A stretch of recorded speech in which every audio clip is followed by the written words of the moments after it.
So hello. Welcome everyone. Probably sure that there's not too many people in the chat right now as we just went live pretty much. But still, because this will be recorded as well. Woo! And this will be put onto YouTube later, which I just added something you can see over there, just underneath the title of this trilogy, Gods and Monsters. There's my social media stuff, and then I have my amazing, fabulous players that I get to call friends. So right above me we have. Go ahead and introduce yourself. Cool. I can't see the overlay. Who is it? That's right, you. I pretty much the overlay is literally just is our Discord thing right now. Oh, the chunk of Discord. Perfect. I'm Colt Hack. You might know me as Colt Hack, or you'll find me at Colt Hack on the TikToks and the Twitches. I play video games and do nerd stuff. Yay! Love it. And then we got. I'm Duffy. You might find me at chaos.pixie93 on the Tickety Talks, and most other social medias. So yeah. Love it. So thank you guys for joining my little trilogy. I am super excited to have you guys, and love to see more people are joining the chat now. Thank you guys so much for being here. Thank you so much. I'm super excited. So our story will begin in hold on, I'm missing one note actually. Hold on. There we go. Okay, so this is the Salen continent. Now, the Salen continent is really known for having a variety of different monsters that lurk about. None are super active most of the time, especially the more massive ones, like your legendary ancient dragons or that kind of thing. They're not super active, but the minor beasts, ogres, giants, that kind of thing, they are quite prevalent. You guys, you two lovely adventurers, have been called to the Wuckstrom village, where the headman of the village has asked for your assistance in taking care of what they believe is a bit of a cult problem. So you two have to go there and try and find out and take care of these, what they believe are cult members. So, if you'd like to give a quick description of your characters as you guys are walking along down the path with Wuckstrom Village just in sight. So, Colt, why don't you start? Sure. So you see Savrin. He's this tall, thin man with darker skin tone. He's got some like black facial hair that comes up in like a thin beard, and he's wearing kind of strange clothing for the region. He's got all these like loose cloth wraps wrapped all around him in oranges and browns, and with little trims of light green. And it's all of his outer clothes seem to be in segments, like little strips of scarves that he's wrapped and tied around his limbs and around his head as a sort of hat, and all across his body. On his chest, though, over the strapping, he wears a very finely made chest plate that is embroidered in silver and has engravings with this intricate flowery pattern. He walks with a bit of a saunter, and slung across his back is a very large crossbow that's been heavily modified and carefully made with a sort of like wooden box attachment that holds the bolts inside of it. and he's got it slung across his back by the use of a leather strap that is also filled with a bunch more bolts that are just sitting across his chest, kind of like Chewbacca might have. His big leather boots are also wrapped in cloth and are hilariously dirty, but he's a bit of a foreigner, and he's on a mission. Love it, love it. Go ahead, Duffy. Me next. Yes. Yeah, so you see this 6'4" tall high elf. He's got like sun-kissed like skin. It's very like tanned and just on point. He's very clean shaven. He looks like he's never been in a battle before, but like is definitely like his armor has seen some days. He just looks like there's no scars or anything to him. He's got like shoulder sort of bobs, like fluffy blonde hair. He's got bright blue eyes. His armor is chainmail, but is where there are parts of plate, it's mostly sort of blush and rosy pink. And then his under armor is very like cream and white, so it's all very coordinated. And he has a big sword attached to his back, giant great sword. Yeah, so that's my boy. This is Demetrius. Love it, love it. All right. So, as you guys make your way into the village, you see it is bustling with life. A lot of just friendly faces. You see, kind of off to the side there's a nice little stretch of like small tents. So you would kind of assume from your experienced travels, as you guys, if people aren't too aware, that they are indeed level 20 at this point in time. So we got some very experienced adventurers in our midst that are being hired for what seems to be a very small job. But needless to say, it does seem like it's a little market. So merchants and stuff like that, different foods, items, that the sort, right? And then off to another side, again, you see a nice little tavern there. You see a large cathedral as well. So basically, you guys, like I said, the main point right now is like you said, you were brought here by the village headman Oscar himself. So what would you guys like to do first now that you're in the village? Is there a like a mayor's building? Like, do we know where to find the headman? He didn't give you an exact location, perhaps, but I mean, again, you guys are experienced enough that if you look for a slightly larger house or a slightly larger building, it would kind of imply that's his home. Okay. You be okay with hunting one of those down? Yeah, absolutely. I'll give it a try. All right. Yeah, let's search for. Is it all right if both of us? I don't know. Are we rolling? Sure. Give us both of you give me a quick perception check. Okay. First rolls of the day. Let's go. First roll of the night. Are we both rolling? Yeah. I'm basically gonna see who finds it first. Is this investigation or perception? I'll let you choose. Whichever one's for you. I'll go for perception. 18 plus 7. 25, alright. And Cole? I got a 22. 16 plus 6. Alright.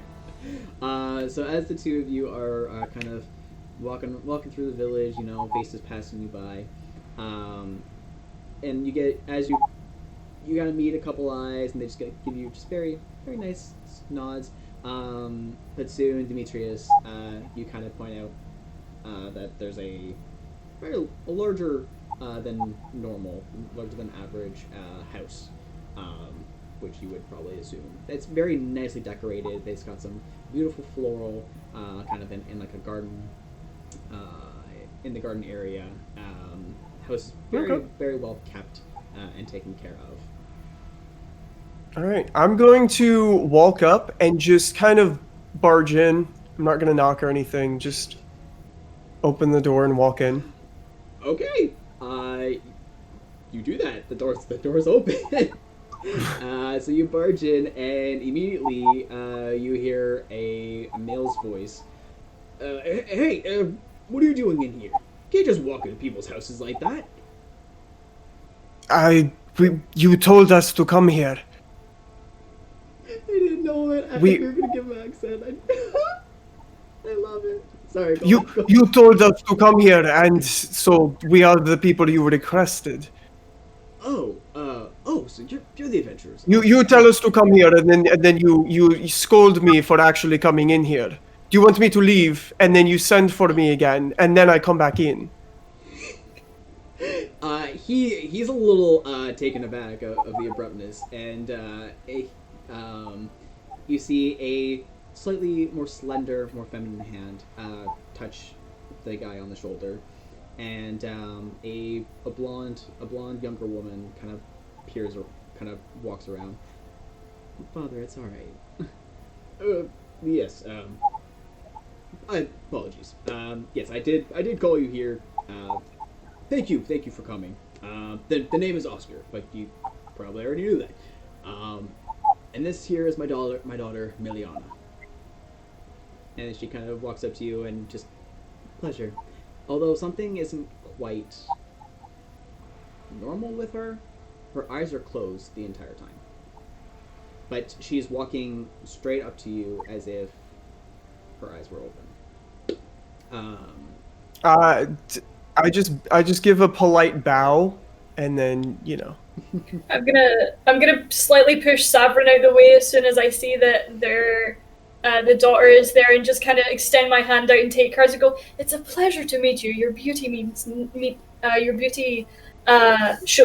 no bounds," and just kind of bow and like kiss her hand. As you do that, her other hand goes to her face, just slight blush in her cheeks, and she says, "Oh, fine, thank you." And then you see the father kind of, okay, please, everyone have a seat. Barry just kind of like interject himself in between that. So I'm gonna find a chair. I'm gonna sit on the floor in front of the chair. This is a part of my culture, and it's very important to me that I don't sit in chairs. Okay. So you sit down just right in front of a chair, and Oscar just kind of looks at you. Just he looks over to Demetrius, just kind of see if like giving you the, is he okay look? I'll take the young lady to the I'll help the young lady to a chair. Oh, very kind, thank you. I can manage myself, thank you. And she sits herself down.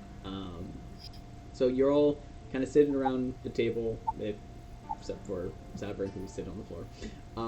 And he says to you, "Yes, well, I suppose it's probably not a huge deal, and but the reason I brought you here is we've been having a few suspicious activity going on, typically later in the night. We've been hearing a little bit of hearsay. We can't be for certain what's going on exactly. Just some reports of these cloaked figures kind of, gliding through the night amongst the shadows. Some people are a little worried. Others just think it's normal black market stuff. But we can't. Have any crimes been committed? Has anyone been hurt by these dark figures? No person has been harmed, luckily. Some things have gone missing. Minor knick-knacky stuff you would think is really not that big of a deal. Thieves. Do you have a town guard? Can they not deal with thieves? Well, we do. They haven't come up with anything just yet, although I had to look for some new guards, because these ones have been a little bit on the lackluster side. And the Miliana kind of looks to him and says, "Father, nice." Well, they are. They're a bunch of lazy bums who just like to get drunk every night. Interesting. Anyways, yes. So some things have gone missing, and a couple reports of some pets who haven't returned home yet. Pets. Yes. Like the animals that you enslave for entertainment. I wouldn't say enslave. I mean, most people take them into their homes as, part of their family. You care for your slaves. That is not my business. So then, Demetrius, does this not seem a bit below our pay grade? Yeah, I don't know if it's really worth our while. What do you think? Miliana, she kind of shifts a little bit and says, "Please, I know it seems very less for people of your stature and your experience to be here, but I'm a little bit more concerned that there's something more." I mean, if the young lady is concerned, I mean, I'm concerned. I think we should do it. I am getting close to retirement. I feel that I only have a few more adventures to put under my belt, as you say. Then why shy away from the little ones? Surely it's a bigger adventure that's going to take you out, old man. I suppose I can begin relaxing sooner. We can take a simple job. So Oscar speaks up and says, "We are able to offer you very, very nice reward if you're able to complete this for us. We've got a handful of gold that we're able to part with, as well as some other unique items that have come into our village before. If that sparks your fancy at all." Well, I do like receiving gifts. It is the greatest honor. Demetrius, is this something we're about to spend some time on? I think so. I mean, greatest honor for you might be a gift, but greatest honor for me is helping a maiden in need.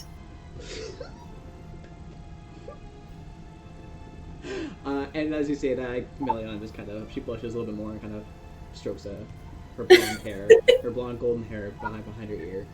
And again, she's a little blush, a little rosy in the cheeks, and but you see her father look at her and just kind of, again, the concern. So, you can tell that he is a protective father.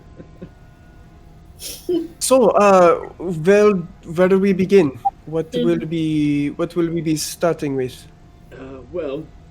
Perhaps going down to the tavern would be a good place to start. Or even around the market. Asking some people if they've seen anything else that they haven't come to me just yet about. Is there a pattern to where people have been seeing them? Like, are they only seen on the west side of town or something? There's been reports kind of all over town. They kind of slink in and out of the shadows. Slink. I don't like this word. Yeah, it's that's why not that the most capable anyway, but it's also why the guards have been having a hard time.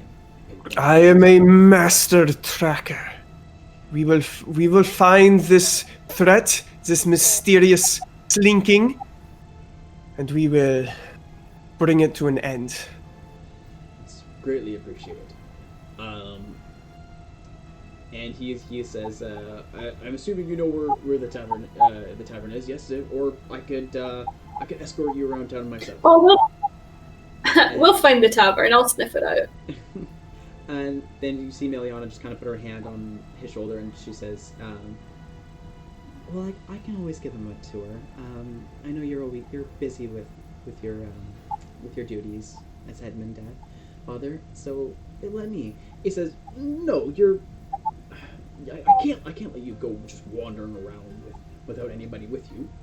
He kind of looks around, and it looks directly at Demetrius, and then right back to her.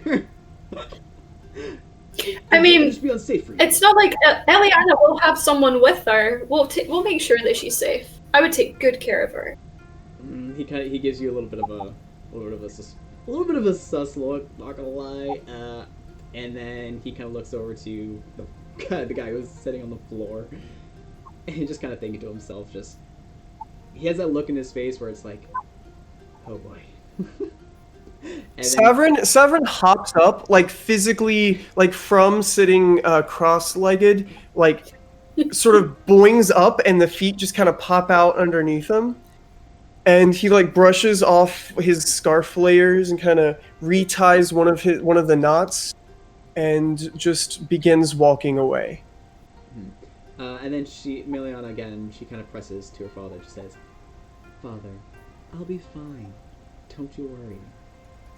I have two very competent people accompanying me. Please." And he looked to her with, is that kind of like the, how can I say no? Look to you guys and says, "Just promise me you'll take care of her. Yes?" Severin will turn around and kind of look confused at the mayor, headman, father guy, and be like, "I pity whatever poor soul attempts to cause harm to someone around us. I think you have nothing to worry about." He gives a, "Very well. You may go with them." But he puts his hand over hers. "Please be safe, my darling." "Of course, always." And she'll stand up, just kind of fix her little beautiful white dress that she has on. Well, are we ready to go? Absolutely. All right.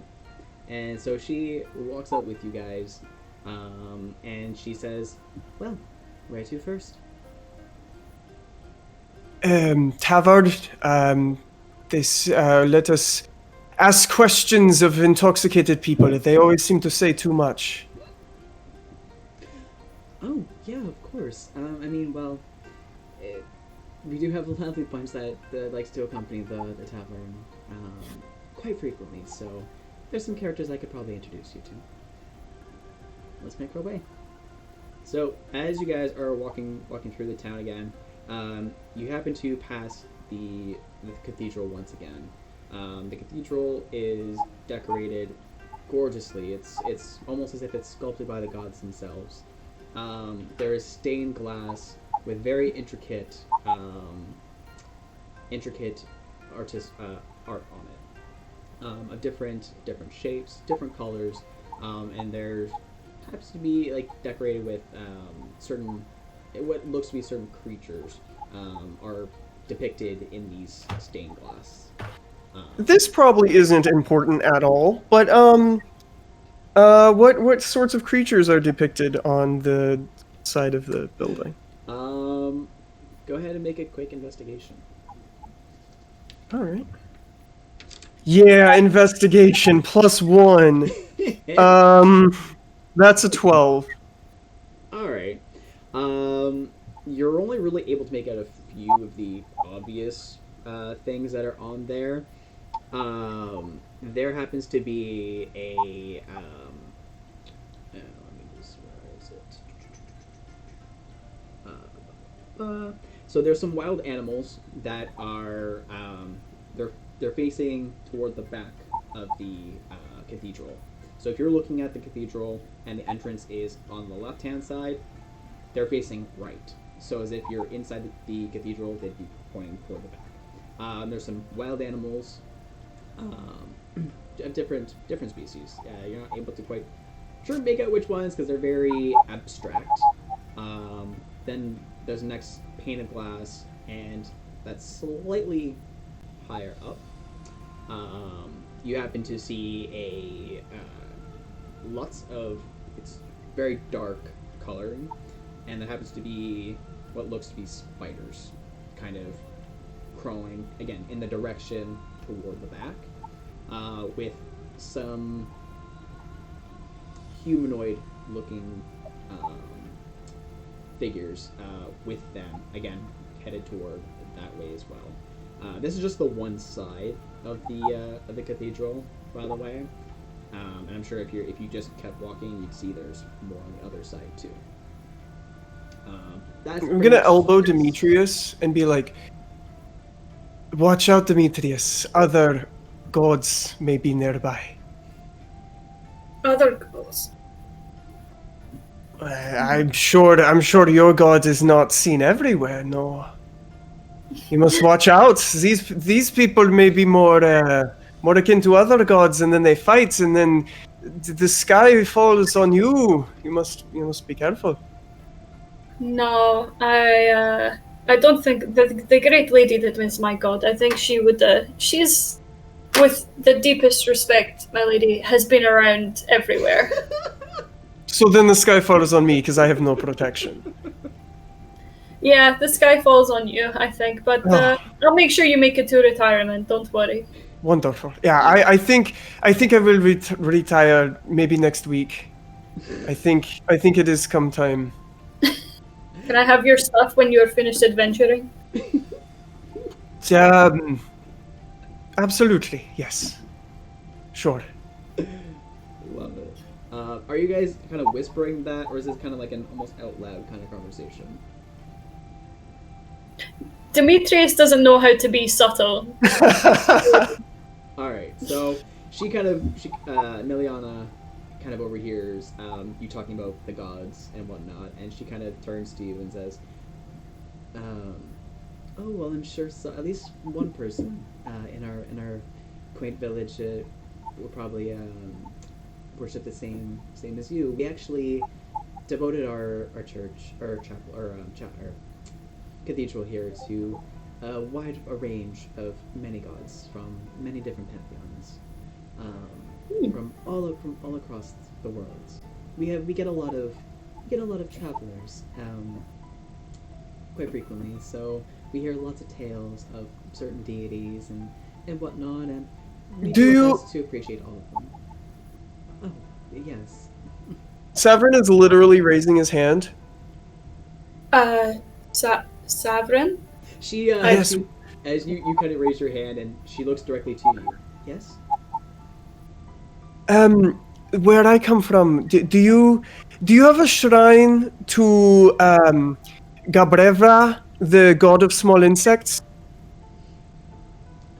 I've not heard that one before myself personally. You've never heard of Gabrevra, the god of small insects? Not quite. I mean, Then who governs your caterpillars? Who blesses the caterpillars as they turn into beautiful butterflies? well, you see, I for one, actually happen to be the priestess of the village. I've heard a lot of different names of gods and whatnot. So, forgive me if my recollection is it takes me a little while. But one god in particular that I know, she happens to be a part of all of nature. She takes care of all the creatures in the forest, but I'm sure there's many gods who do that as well. But Very well. assume I come they from a would- far-off land. Oh, quite interesting. Well, you'll have to tell me about that sometime. The story of my land is longer than the trip there. Well, hopefully we'll be able to sit down and talk again once all this craziness is over. Yeah. Yes, once I'm retired. Absolutely. You have plenty of time then. Oh, come on, old man. Let's get you to the tavern. Oh, yes. Yes. Enough so- of your stories. Well, if you'd like to go right to the tavern, we can do that. And she'll continue guiding you past the cathedral and into the tavern. And as soon as you guys get into the tavern, you hear a kind of a rally, just kind of like a, hey, as the priestess walks in, and she's kind of, because everyone's kind of lifting their mugs to her as she's coming all in, and this gentleman with his bright red hair kind of walks by. He has these long pointy ears, and he walks over to you. He's carrying a tray of drinks and just kind of this little dirty kind of apron that used to be completely white, but it's not so much now. And he walks by and says, "Oh, priestess, welcome. Glad to see your face around here. At least there's someone pretty." And he continues bringing his drinks and starts serving some of the drunkards who are at a table being a little bit rowdy, a little obnoxious. "Oh, well, thank you." And then she looks to you guys and says, "That's Reed. He comes from a far off place.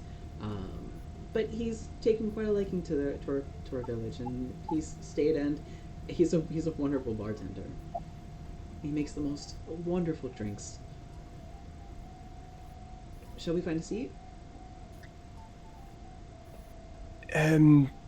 I suppose, remember, we must find the knowledge. We must consume the thoughts and learn what we need.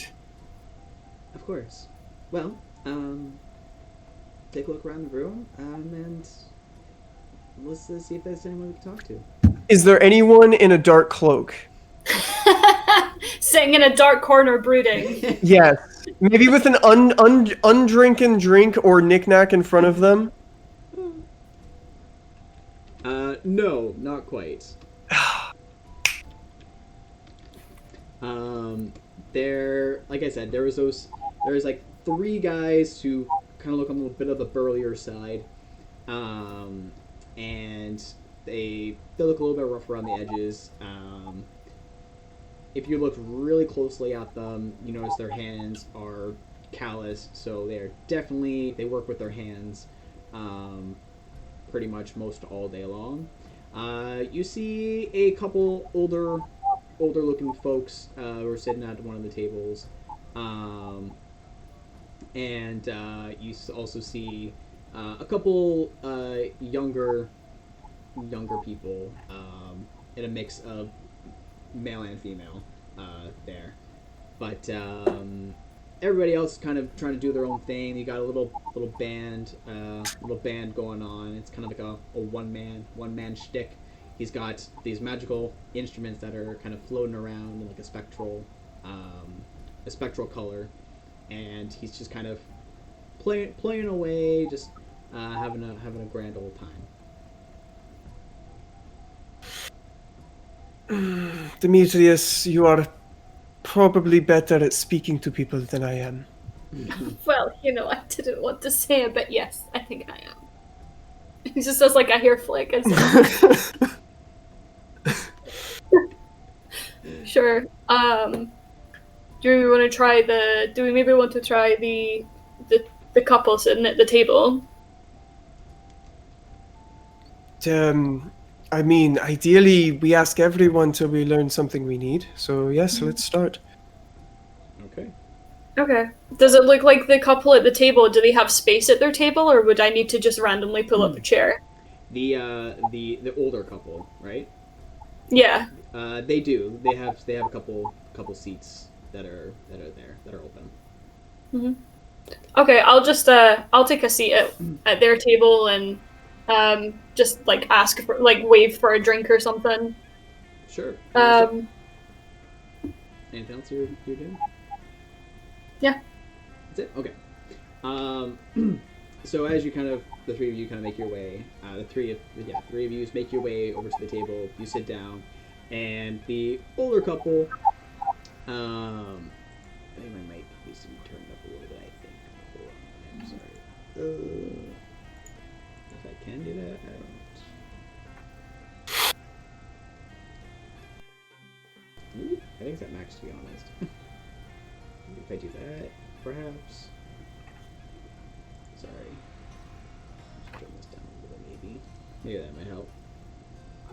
Okay. Hopefully that's better. um, anyway, so you sit down with them, and the older woman looks to you and says, "Oh, welcome there." And then she looks up and sees the priestess. "Oh, Lady Miliana, welcome, welcome. What are you doing in a place like this?"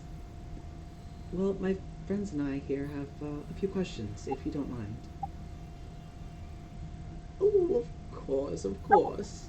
What would you like to know, dearies?" And she's like looking to the both of you. Just let me introduce myself. My name is Demetrius Panagonos. I'm here with my beautiful friend Eliana, and we've been asked to investigate some disturbing reports. And I saw you and your very handsome husband. And I figured you must know what goes on around the city. If you've been around and go for daily strolls and must catch all the gossip in the town. I just wonder if you maybe heard anything a little bit spicy. So he the older guy, the older gentleman pipes up and says, "Yeah, we've been here a long time. And the missus and I we do like to go for a stroll every once in a while. So we like to think we kind of know everyone." And then the older woman says, "Well, maybe not everyone, dear, but we've seen our fair share for sure." So you were asking if there's anybody kind of suspicious looking? Just if they've heard anything like suspicious going on, if they've seen anything, yes. if they're out walking, they must see or hear things through the market or through the town as they're passing. Right. That sort of thing. Got it. So the older woman, she kind of leans a little bit closer and she says, "Well, I don't know what you've heard already, but I've heard Darlene's cat has been missing for several weeks now. Normally the little thing comes home every night, but she leaves milk out for him and everything, and not a drop has been tasted." But The poor thing. yes, not sure what happened to the poor thing. Not very, unless it wandered into the woods somehow. But it was an older cat, so he should know better. Pardon my interruption, but what did it look like? What colors did it have on its fur? Oh, it was one of those orange tabbies, I think they were. They're adorable little things. I bet. And they What about any? Sorry. That's okay. What were you gonna say? No, I was just gonna say, just if. So is there anything else that you've heard through the whispers of the grapevine? Well, there's been a little talk in the town that few miscreants kind of are taking stuff that don't belong to them, you know. But my thing, I don't understand. Taking candles and taking all this random shit. I don't quite understand it myself. Taking a few lowly knives and whatnot. I'm not sure what they could be even using them for, you know? Taking blank books. But I'm not quite sure why anyone want to go through trouble stealing that. I mean, if they could get their hands on some knives, they sure as hell could get some on swords. To do you much better than that. I'm gonna elbow Demetrius and whisper to him.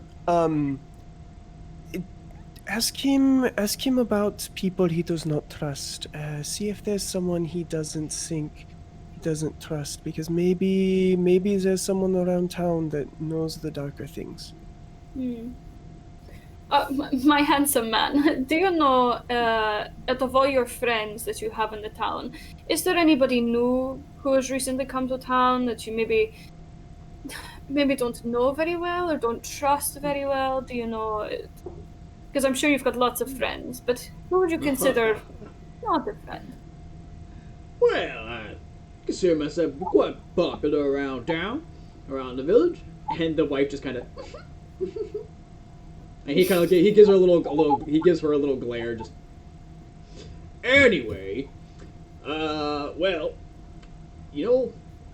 there's one house that keeps catching my eye. That what I used to see this young lad walking in and out every day, but haven't seen him since. The house seems a little worse for wear, if you know what I mean. And the wife pipes up. Yes, it's almost as if someone just stopped taking care of it. It's a bit of an eyesore, really, but. Hmm. And you wouldn't have happened to have seen Darlene's cat sniffing about that house, would you? Not once. Hmm. Okay. What is it that the two of you are drinking? Oh, well, I like to just go tried and true, just get you some nice classic ale. And he holds up his, big mug of ale. And then she, I like a little more of the classier wines myself. I'm a red gal, you know. I do. I really do. Very classic, if I do must say so myself. Might I buy you two a drink for sharing such wonderful information with us? But I think we must be going. Oh, my dear, that's so sweet of you. Bless your heart. And he says, "Yeah, sure, why not? Kind folk like you." So you call over the bartender, and Reed comes over. And what would you like today? Oh, I would just have a fruit juice. I don't drink, and not during the day, anyways. But an ale and a wine. And Salvin, do you want anything? Do you have dragon urine? No, I do not. What about moose antler extract? Fresh out of that, I'm afraid. Okay, perhaps just some boiled water then. Coming right up. And he looks over to the older man.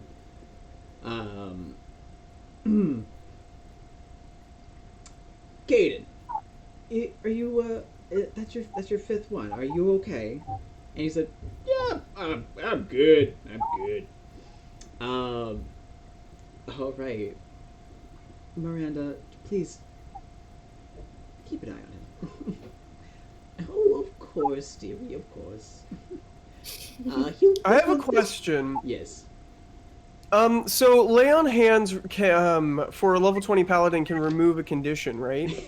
So can you remove someone's intoxication using lay on hands? Yeah. Or if they pass out from the intoxication, can you clear the unconscious condition? Yeah, I would say so. Okay, just checking. Just checking. Okay.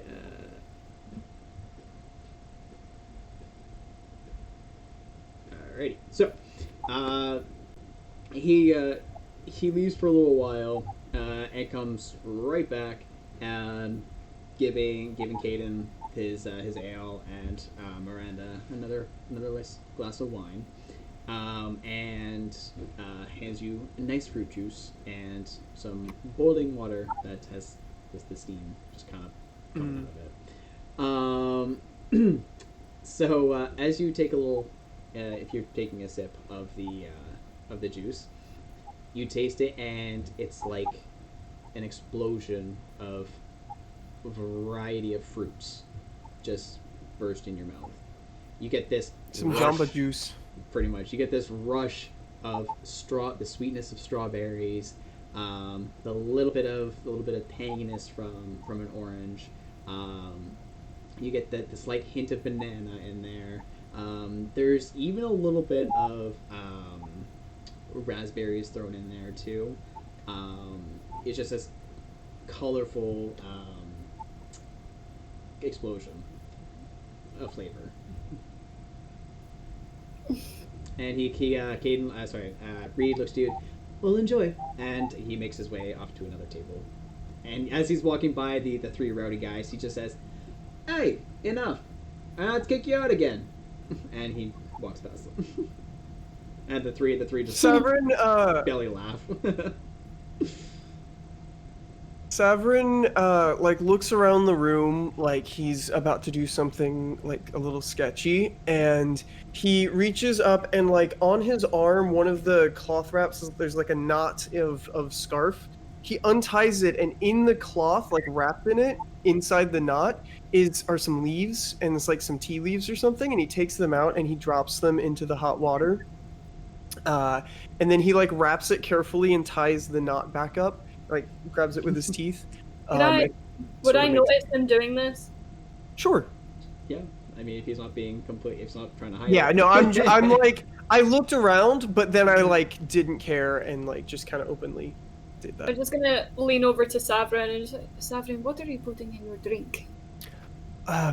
You know, I'm just making the tea. It has a little bit of the psychite in it, so it makes me feel good, but, Okay, just try and keep it under, no pun intended, try to keep it under wraps, okay? That's good. Oh my god.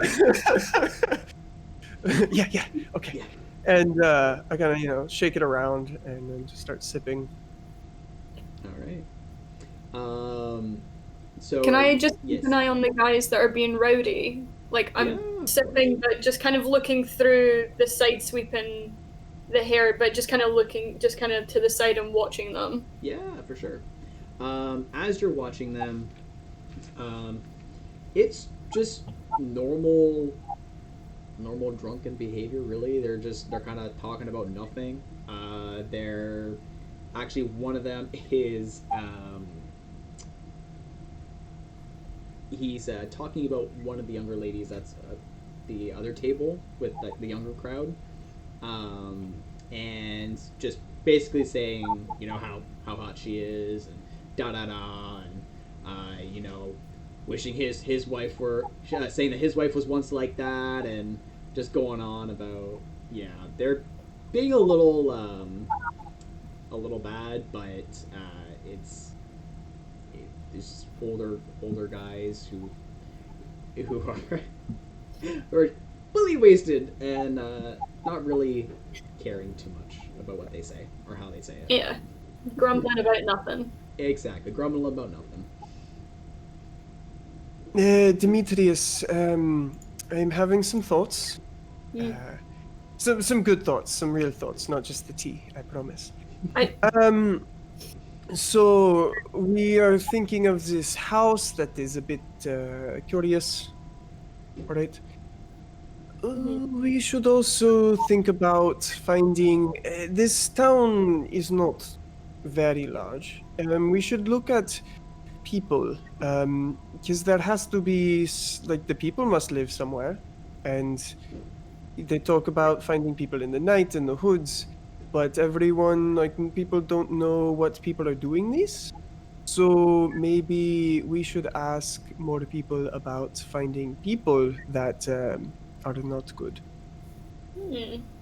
This is true, very true. I mean, you are a somewhat, okay, real quick, how old is Savrin? Savrin's like mid-30s, early 30s. Okay, cool. Savrin, you are somewhat of an old man. What if we dressed you up as such in the night and see if you can, you know, play bait a little bit? Of course, I would do a daring rescue if any harm ever came to you. You have to make it to retirement, no?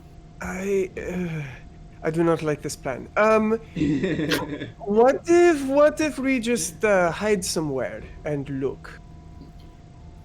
I mean, we can certainly try, but I'm not one for a very stealthy approach. They take pets? No? Why don't we go get a pet? Buy one and set it up as a bait. Oh, okay, but if I buy an animal, I'm going to name it, and then I'm going to want to keep it. It is not my problem what we do with it after we retire. But for now, I think priority is finding the sneaky evil people, beating them over the head. Okay, So- yeah, let's do that. I'm more than happy to shop for a puppy. All right, then we have a plan. Milia. We've broken Dylan.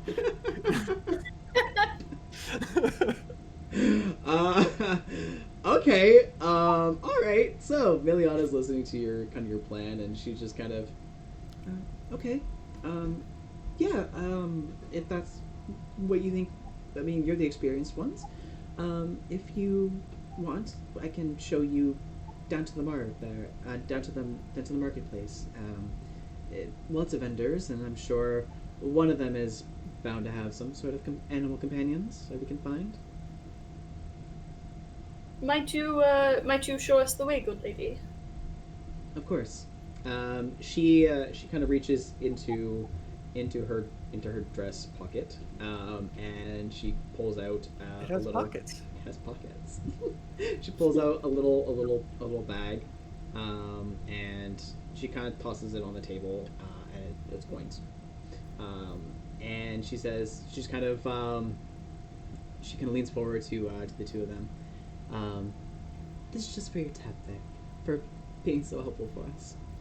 And then she, Miranda, she kind of, my lady, but we cannot take that from you. She just, please. And Caden just, let her pay if she wants to pay. Thank you kindly. And he just gives lifts up his mug.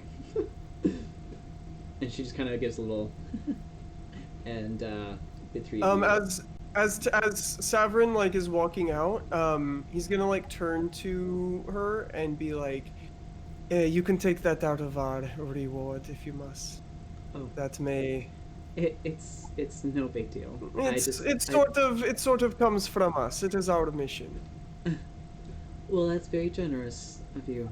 I like to pay it forward, you know. Yes, and- very generous of you, Savran. Look, it's like what? It's what, 6 silver pieces. It's nothing. Oh, fine. Little did you know there's 100 gold piece in there. What? I'm just What? 100 gold pieces would destroy the economy of that little tavern. Like, it'd be like dropping a $500 bill at the grocery store. Yeah, no. It's coin, just a little bit of coin. That's all. Yeah, a little bag of coins. So the three of you make your way Within out. reason. Yeah, and as you guys were kind of walking through town, Miliana just looks to you and says, "So what made you both become adventurers?" Yeah, my story is not interesting, Demetrius. You were challenged by the gods or something, right? Yes, it is a terrible burden upon myself, but you know, if Lady Aphrodite calls, I must go. Oh, lovely. Aphrodite. The goddess of love, yes? Yes, very much so. This has definitely not caused any problems over our years of adventures. By the way, I'd like to point out that at this point, he kind of like moves his hand, and he had tucked the cup of tea like under his arm and like kind of took it with him as he left. the tavern, and so he's holding this like tavern mug of the tea, and he's just walking and sipping it. I love it. So she Pet shop. says she says, well, I'm sure the stories you both could tell, um, considering how long you've been adventuring for. But we're almost there. And she kind of points, and you see the crowd gets a little bit louder as more people are talking. You hear a little bit of shouting, but it's nothing major. More like couples that are behind the booth together, kind of bickering to each other, or like a customer, one of the customers, pretty much not taking no for an answer, type of thing. Say, "This is the price. You pay me this. I give you that. That's it." Pretty much, we don't barter here. Essentially, the kind of the conversation that's happening. But then you see you see a bunch of you see a few women with their children walking. They have these just kind of bags with food coming out of them, walking along, and guys walking up and down the town. You see actually a couple men clad in armor who are just kind of walking side by side, kind of eyeing up the town, swords at their holster. Nothing super crazy, but they're just kind of walking along the marketplace. But they, if they're walking past us and like catch eye contact with Demetrius, he's just gonna like smile and wink and keep walking. Okay. One of the guards, or Miliana points them out to actually be the guards, and one of them kind of catches Demetrius's eyes and give him a little wink, and he just kind of gets a little flush. He doesn't know how to feel about that. He just kind of looks around, like me, like looks behind him as if that wasn't for him. But then his gaze moves to Miliana, and he kind of abruptly said, "My lady, what are you doing out?" "Oh, it's all right. I have my two lovely friends here, who are taking care of me. Just we're going over a stroll." And he kind of puts his hand on the handle of his sword, and just kind of says, "Your father knows you're out." "Yes, of course he does." He kind of just gives her a, "All right then, carry on." And he makes his way, and he kind of does a little double take. He kind of looks back at Demetrius and just kind of turns away again and walks away. At that point, if he's doing a double take and looking back, Demetrius would just like flash a brilliant smile and blow him a kiss. And again, he just kind of and turns away really quickly, and like you can see his pace quicken, and he just. Good. Okay, pet shop. Yes. You guys pass a few other shops, some food places, some gorgeous jewelry places, and then finally you hear squawking of birds, and she says, "Oh, what about this one over here?" And she walks over, and he has a few bird cages set up, and a few small little crates with cats, a couple dogs, and behind him is actually like a small little stable almost. And it's kind of the door is like a half door, so like there's a part upwards where it's one of those like half doors, right? It's where you open up the top part and you can see inside of it. You kind of peer into it, and there's a couple other animals kind of like roaming around and whatnot on like this hay floor, just to give them like a little bit of space to run around in and whatnot. He kind of puts his hand on the table, his elbow on the table. He's wearing quite a few rings on his hand, and some necklaces as well. His hair fine, slick, kind of almost slicked back. This black midnight hair, and he has brown eyes. And he says, "Oh, what can I do? What can I do you for today?"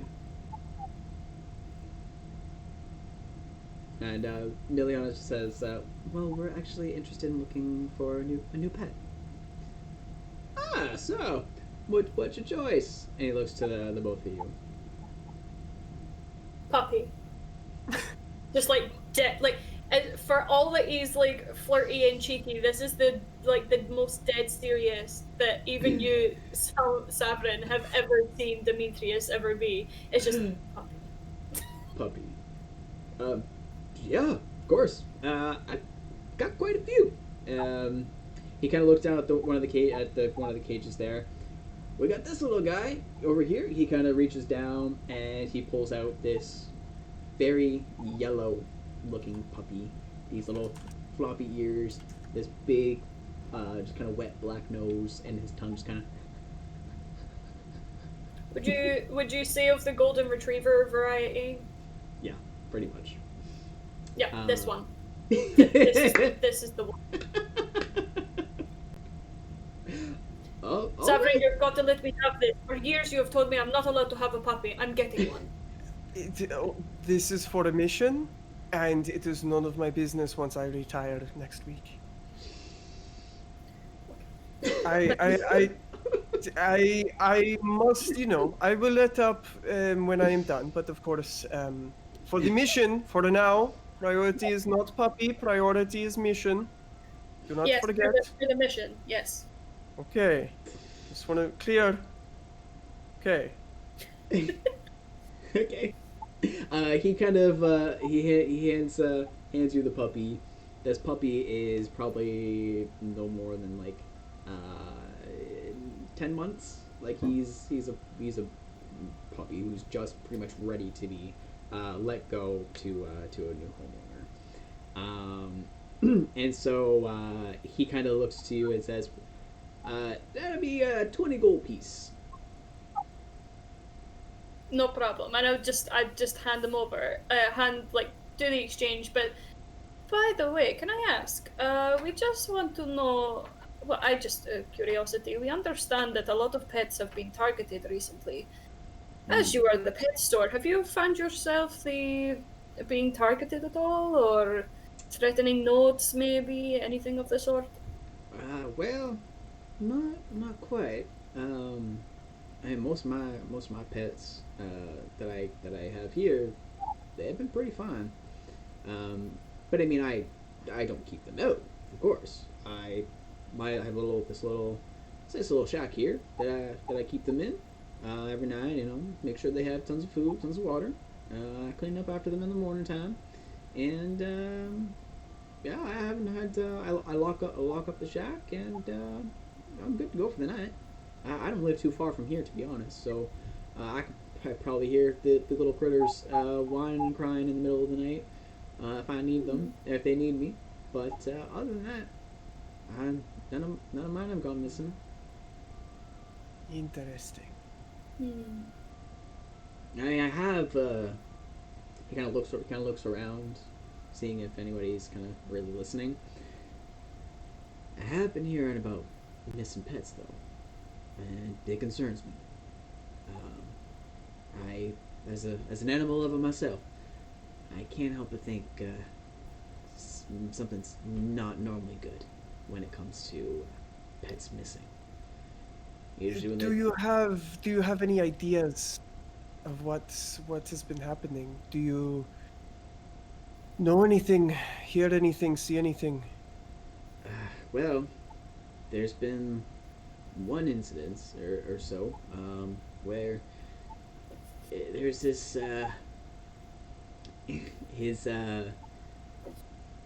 there's one gentleman who I keep seeing his face. He keeps walking by my shop. Never talks to me or anything like that, but he always keeps walking by, and I see him almost every day. What can you tell us what he looks like? Well, he's very, very fair skinned. Uh, Almost pale as a ghost, I'd be willing to say. Um, and it seems as if there's large bags under his eyes. Like he's never slept, it seems like. But, Oh no. um, I'm a little concerned for him, but I mean, I'm not here to hear the woes of every patron who comes along to my shop, especially when he's never made the effort to come and talk to me. So, What uh, time of day does he come by? closer to evening time, you know, close to about when I'm ready to start closing up for the night. And Uh, what does he wear on the clothing? well, funny you should mention that. They're pretty Say dark rad- hood. Say dark hood. They're pretty ratty. They're pretty ratty clothes. In all fairness, they're pretty beat Hmm. up. It's almost like it's like he sleeps in it. You know. There was one thing though that just really stood out to me. I've never seen anything like it before. It was this medallion he was wearing around his neck. The only thing that really had any sort of, you know, cleanliness to him. What did it look like? Did it have a symbol or something? Well, it's hard. It was hard to make out. But all I remember though that, but it was multicolored. It had about 5 or so different colors, I think. Um, I know one was red. One was blue. Um, like Maybe a black or a gold. a black. I think that was one of them. White. Was one green or white? Yeah, that was it. Green and white. Those are the last two. There was about 5 different colors in there.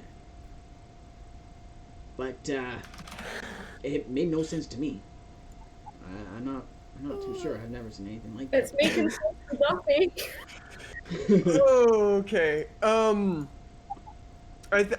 Now is this one of those where us as players have some ideas and we need to like start rolling some history checks as characters?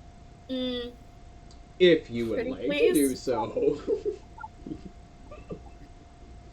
Can I? How about I make that a history check? Is that okay? Sure.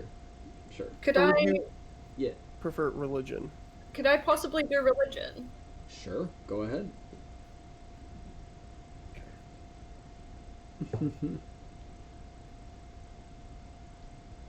18. 22. Okay. Um, the both of you, you've heard of you've never heard of somebody of a cult necessarily has that has this kind of symbol for their group, but the colors are very reminiscent of a particular 5-headed dragon that has really only been heard about in myth and legend. But you're not too sure what else they could be doing other than that's the obvious kind of connection between this medallion that's very intricate with 5 different colors, and that's pretty much about it.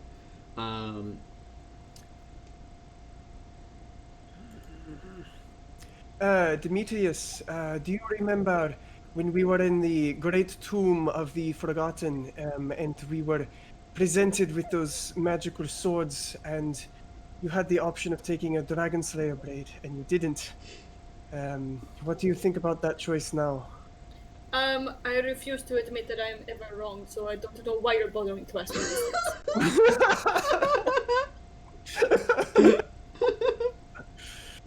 All right, great. So, Emiliana So- looks to you both and says, I'm getting more worried now. Does that ring a bell to you too? We have been in this business a long time, and I assure you that this is not the sort of thing that you are too worried about. This is business for us to handle, as it always is. Worrying your little head will help nothing, I assure you, and perhaps there would be a number of people that we may have to fix for this mission. I'm just gonna like after the whole the pretty little head comment, I'm just gonna smack him on the back of the head slightly, and I just kind of whisper quietly to Eliana, just that maybe it is best discussed behind closed doors. Out in public in a shop is not best. Can we discuss back at your father's house? Yes, of course. Let me just. Cool. So do we want to head back there now, or do we want to still get some information? Oh, I do want to ask the shopkeep guy. The direction that you saw him walking in, it wouldn't be towards the same direction of a certain run-down house, would it? Oh, you mean you don't perhaps be talking about the that rundown old abandoned house that's just on the outskirts of town, yeah? I believe so. We've heard whispers about it, and we've heard about a certain boy hanging around the house, and I just wondered if this could be the same person that is being described. Well, now that you mention it, he does a lot of pacing. I kind of see him come from one way, and then a little while later, goes back the other way, and then comes back, and comes back. It's very odd, Geographical DM question. yes. If the, because I know we're not like necessarily right like near something, but like would he, if he were to walk from the abandoned house to the like cathedral, would he be walking past this back and forth? No, he wouldn't. Okay. So basically, the market where you guys are, if you continue going down, so the opposite direction from where you came. So you came in, and if you just kept going through the marketplace, you'd kind of hit the outskirts. Is kind of where he was talking about. But yeah, so it's kind of like at the opposite side of where the cathedral would be. So he wouldn't necessarily.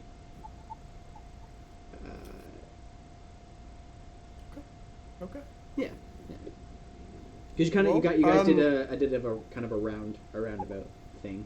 Because when you entered, you went kind of left, and that's kind of where the cathedral, tavern, cathedral, and mayor's house is, and then you guys went the other way now, which is the marketplace, and then kind of the outskirts. Demetrius, Yes, darling. do you think we are good to engage this, or do you need to ask more questions? I think I'm fine. I think I would want to maybe just report our findings to Eliana and her father together before we start making any sort of move. What do you think? Good thought. Yes, good thought. And I'll drop I'll drop like 2 silver coins on the pet shop owner's table. I'm like, thank you very much for your time. Oh. Anytime. And just as we're walking out the door, I've got the puppy like in my hand. You know, like when you see like Rich carrying the Chihuahua, like that's the pup. And I just kind of like turn around and go, just a quick question. You don't have any pink sort of bandanas or anything, do you? Little accessories. Hold that thought. I'll be right back. And he kind of opens up the bottom half of the door, and you can kind of see him going, okay, move along, come on, scoop. As you just hear, yip, yip, yip, yip, yip, yip, yip. All these all these puppies and whatnot.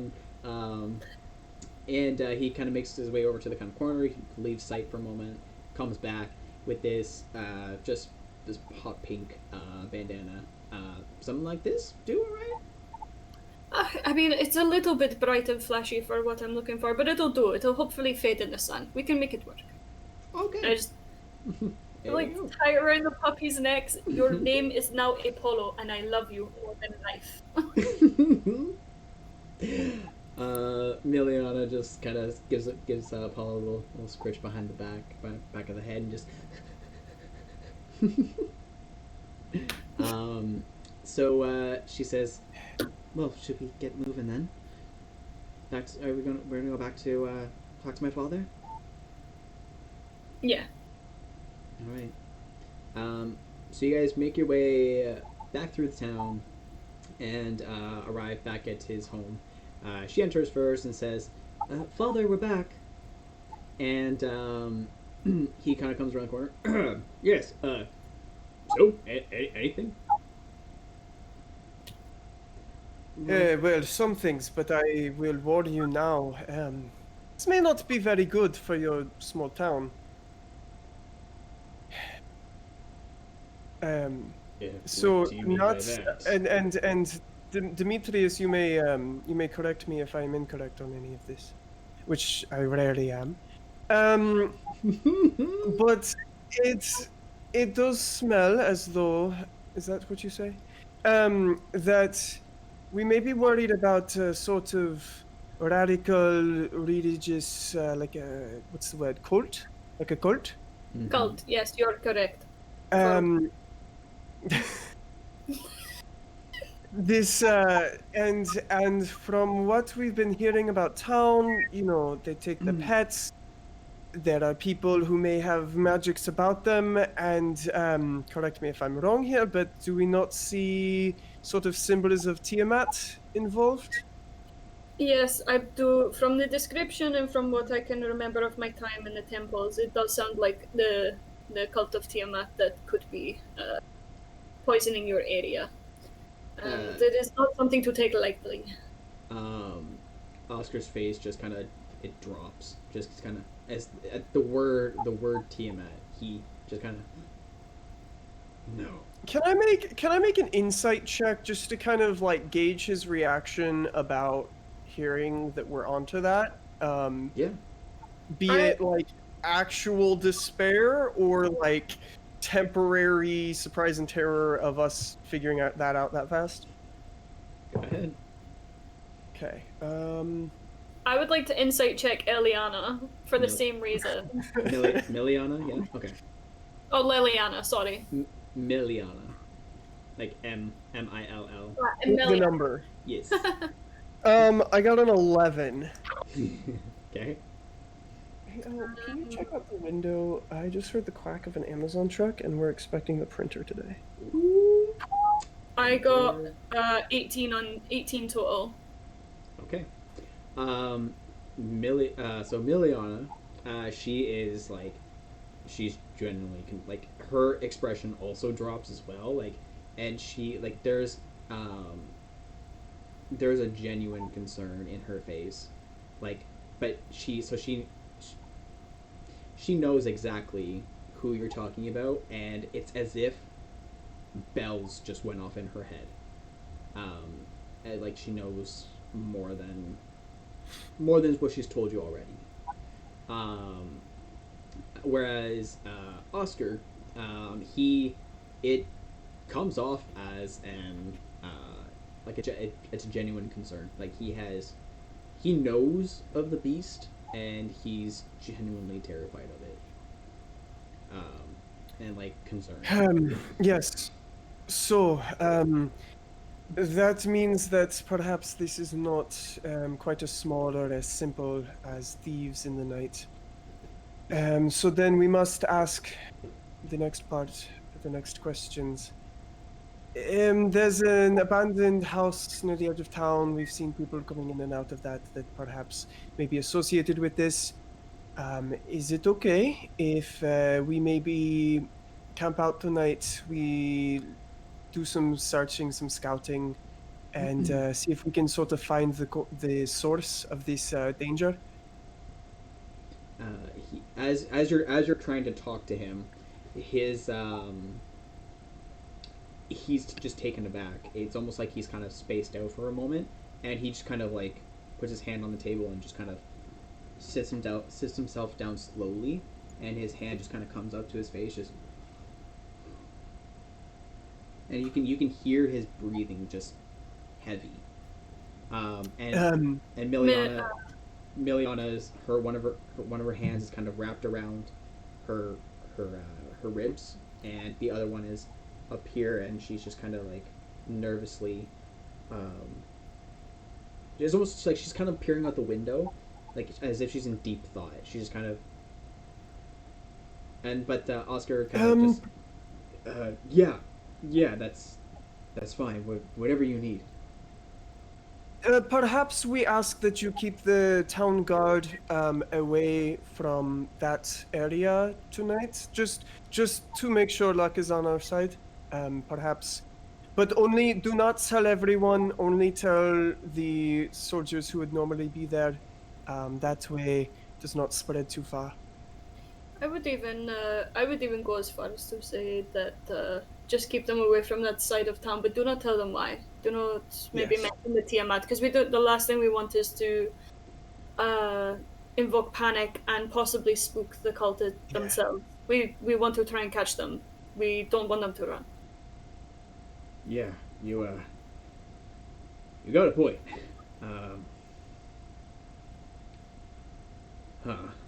Well, it's a tricky situation. I never thought in all my years of being headman and the family that it ever have to come to this. But all right, I'll make sure the guards are away from that area for you. Thank you. I'm sorry. Hey, take a breath, and may you have the wind's blessing. We are your best bet to solve this problem, and you shall not worry, because we have been on many adventures. I'm sure that this will be just another successful story to share with our friends. Yeah. My friend here is so experienced, he's almost retiring. Well, I mean, I'm happy now that it wasn't just me being paranoid, that I asked two very capable adventurers like yourselves to come assist in this situation. Perhaps some luck or some gods are on your side after all. Yeah, maybe. And with the talk of you mentioning the word gods, it makes Miliana just kind of twitch a little bit more. She just kind of, there has to be a way to. There's got to be something. And she kind of looks to you both and says, I think you need to see something. And she starts walking. Just as she starts walking toward the door, and she says, "Please, just follow me." And then you see her father stand up. Miliana, where are you going? And father, it'll be okay. I'm just going to walk, like I'm going to start following her, ignoring. Yeah. All right. Same. And he just kind of, Miliana, and the three of you just keep walking, and you just kind of hear her say, "Sorry, father." And she looks at both of you. We had to make haste if this is the case. And so you guys leave. Oscar doesn't really bother too much anymore. He kind of lets it go because he knows that you both are with her.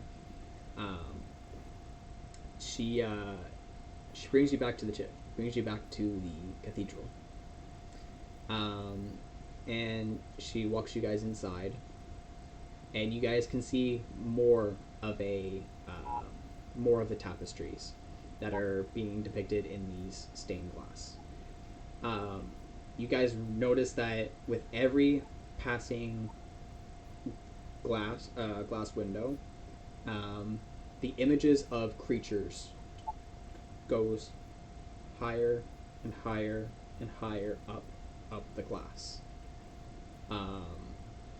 And at the very back of this cathedral is this very large stained glass that is in blue, purple in the middle, and red. With these two, one is a it appear. Let me just see what I.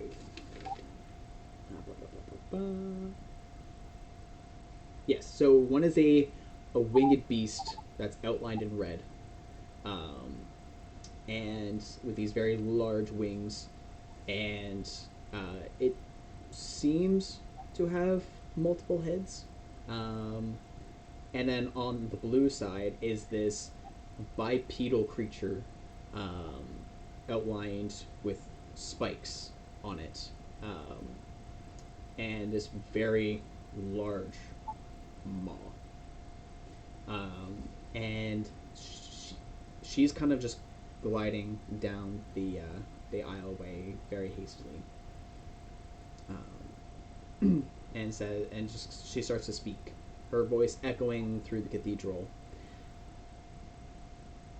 There was once a legend told in this village, and actually that's part of this continent's history.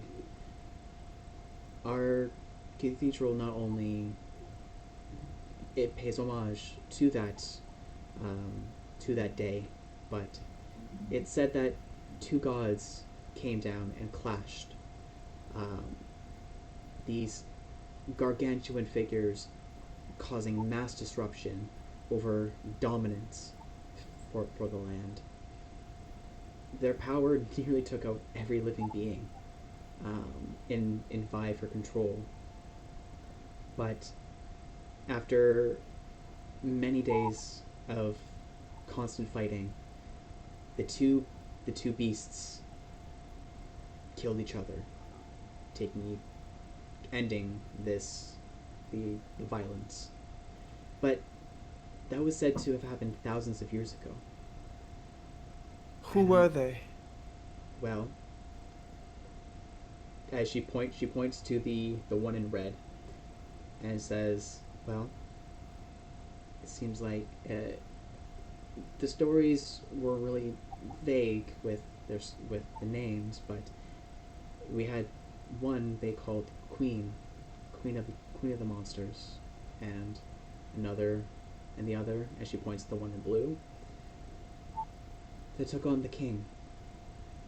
And the two met their demise, and she turns to you and says, I believe the queen was mentioned as Tiamat. The other one, well, it's only really ever been known as Trask. And each one had been given proper burial sites to kind of make sure that they would never rise again. There's actually through Burzin Forest, which I'm sure you guys would have walked through on your way here. There's a shrine or a temple, temple for the Ancient One, and on the opposite side of our town, there's another smaller temple that's devoted to the remains of the five-headed beast. So, my concern is that this cult or whatever is trying to. I don't even want to think about it, to be honest. And she kind of gets a little emotional about it. So, and puts her hands to her face. Okay. Take a breath. Take a breath. Demetrius. I'm hearing cursed ruins. I'm hearing cultists trying to perhaps revive a fallen god. But I'm also hearing that this was already previously defeated by yet another. Do we look at perhaps investigating the other one as well, to know more if it is maybe helpful or if it may be more dangerous? I mean, we're already in in a lot of pretty much danger. What more could some do harm? Tell us, milady, what theories do you have about the details, or what have you heard in the legends or the books or the stories about the king? Well, um, and there's actually quite a few passages that I've come across in my readings of being officially named the priestess of the village. And she kind of makes her way back, and there's a little bookshelf kind of behind the pedestal, and she starts skimming through them, and she grabs one of them out, and she starts flipping through them, and she just explains that, well, he was.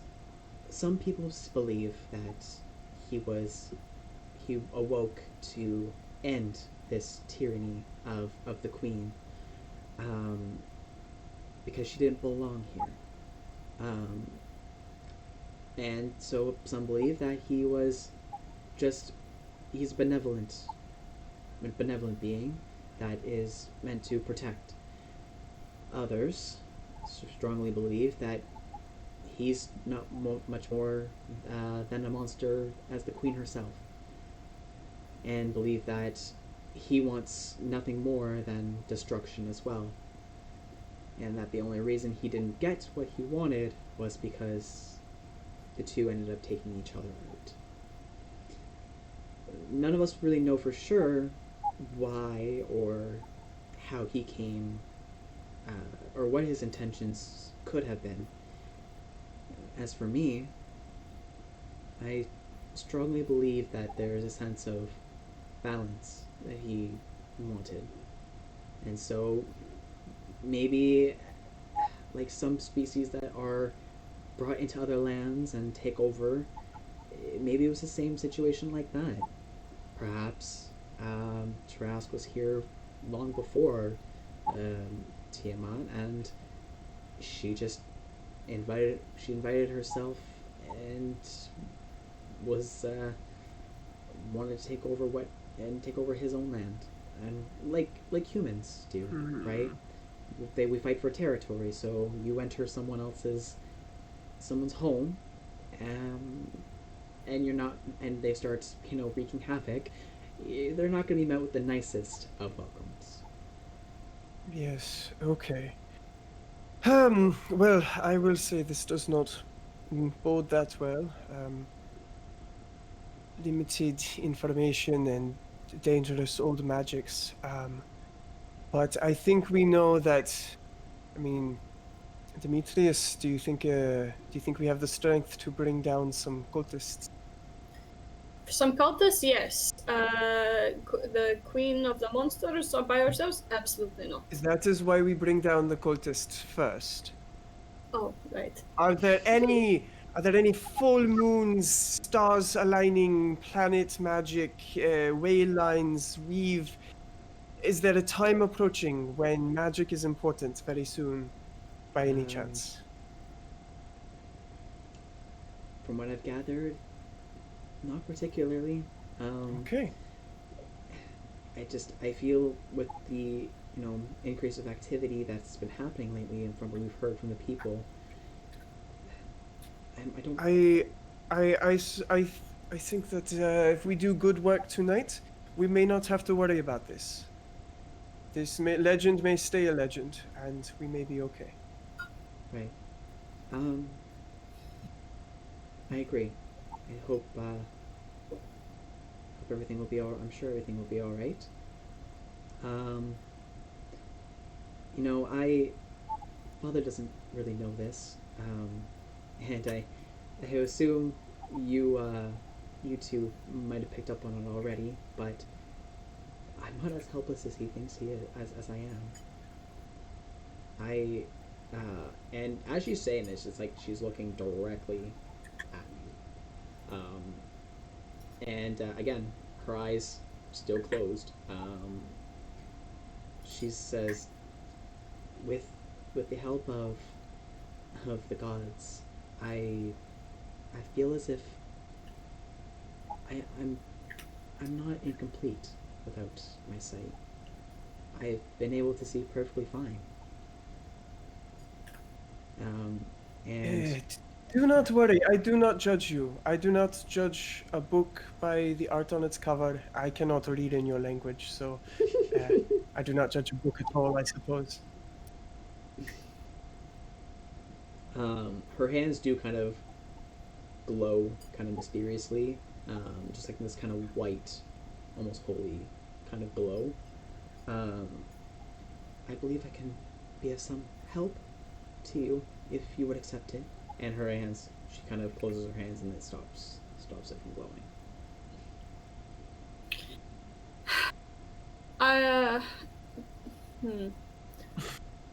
Sabrin, how do you feel about this? I have no issue with it, but I think I think your father is going to really not like that idea.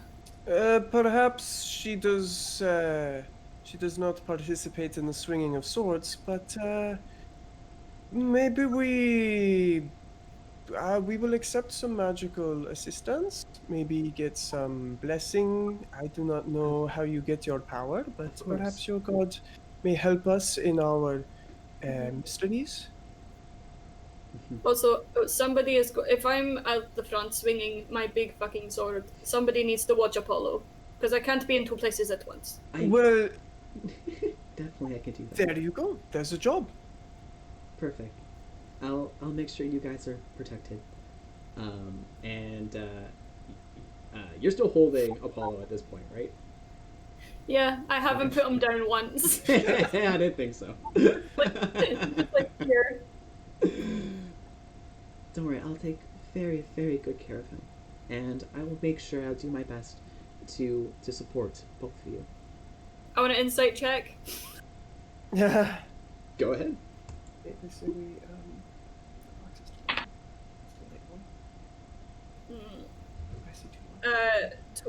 It's a dirty 20.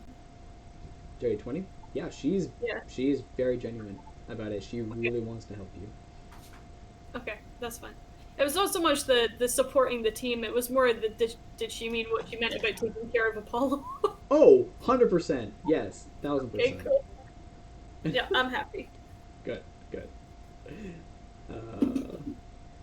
Alright.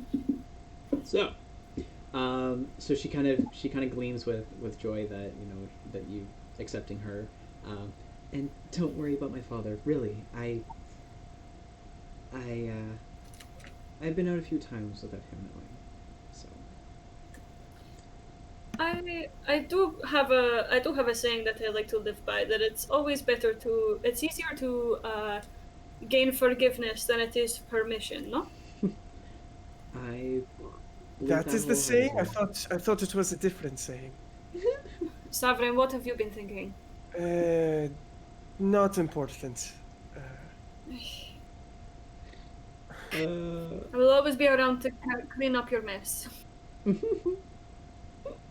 Yeah. All right. So with that being said, you guys just heard some lore about about what's happened in this continent's history. So everything's kind of starting to click together now. What is your next step of plan? I'm thinking we scout out the building, maybe set up the trap tonight. We know they come out at dark, right? And so I'm thinking we I don't know, tie the puppy to a pole and carefully watch the puppy, right? I mean, Sabrin, I'm going to be honest with you. I have already got far too attached. I don't know if I like the plan about tying the puppy anymore. There's got to be something else we can do. Can we not dress you up as an old man and put you out as bait? Because you can fight, the puppy cannot. That's not fair. They do not steal old men. They steal small critters. So we dress you up as a small critter. At least you can fend for yourself. Look at him. He is small. Perhaps we just hide and watch, and we wait for someone to enter or leave the building. And we just watch. Maybe we do not need bait.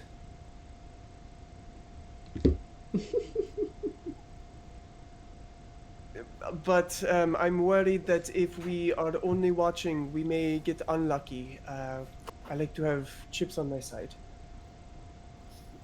Okay, but if anything happens, Nothing will happen to the puppy. As soon as we see a person, they want to steal the puppy, we get the person. The puppy will be fine. what worries me is that if we just leave this puppy lying out in the street, and it is, say, an innocent civilian that sees a random puppy in the street, who's going to want to take it? We will watch. We will watch. Okay, I am very uncomfortable with this plan, but we must go ahead. This is the plan we started with. You cannot Yes, but throw I away a didn't- plan because I you name a critter. I told you, if I get a puppy, I will name him and want to keep him. I pre-warned you this would happen. You can keep the puppy. You can keep the puppy, but we must also use the puppy. The puppy is our teammate on a mission. Are you trying to tell me that he is an important team member and this is his mission? Magically protect the puppy if you must. Maybe give it magical armor or a magical blessing or a magical weapon. Transform it if you must. But we need to use the puppy to ensure that we find a cultist so that we can track down the cult and save the town. Fine. The puppy Fine. is an important team member. Okay. Aren't you a little important team member?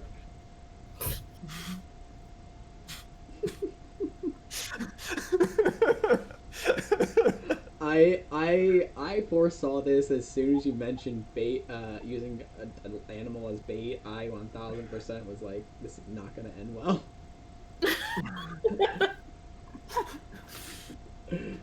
We were with what we got.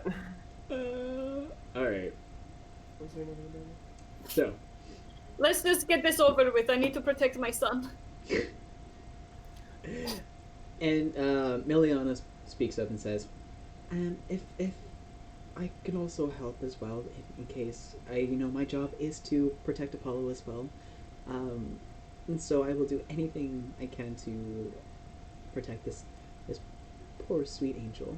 And she kind of gives him a little under the chin, and then just kind of around the back of the ear, type of little scratches. Okay.